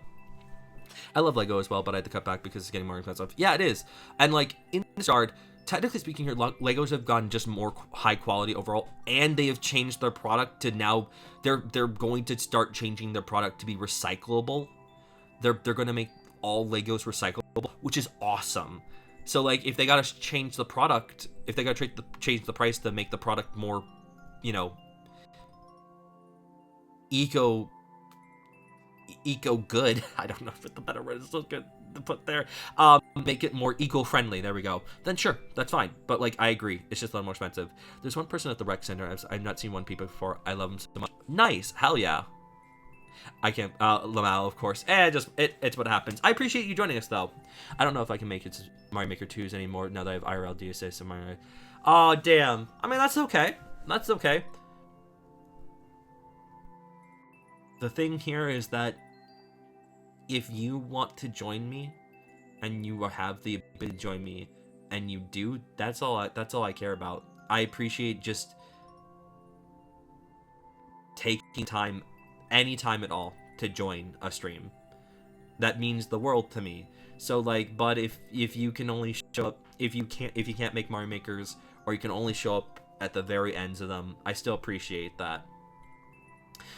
Tonight wasn't a crazy Mario Maker, but we did actually talk about the ethicalities of card games. I think that was probably the most like philosophical we got into tonight. Also, I talked about how I hate proofs.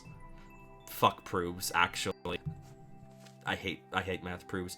Anyways, have a Mr. Beast for the road. Mr. Beast. All right. I think that's gonna do it for us tonight. Thank you all so much for joining me tonight. I appreciate it as always. We got 2 more streams this week. We've got a stream tomorrow at 8 p.m. CST, which is Hades. I'm picking back up Hades. It's been a year and a half. I haven't played Hades since the last stream I did of it a year and a half ago, but we are picking it back up because I want to beat Hades once before Hades 2 comes out. I'm going to play Hades at the same time. Yeah, let's go. Let's go. And then after that, Thursday 8 p.m. CST, we are doing Mystery Dungeon. We are starting the final story saga of Mystery Dungeon. We are going to find out what happened to Primal Dialga. We're going to find out the true orchestrator of all of this. And I mean, like, it's Darkrai. I know Darkrai's got something to do with it. It's very obvious, but like, to what extent? Don't know, but we'll find out. Yeah, that will be it. So once again, thank you all so much for joining me. Until next time, have a good evening. Take care, and good night.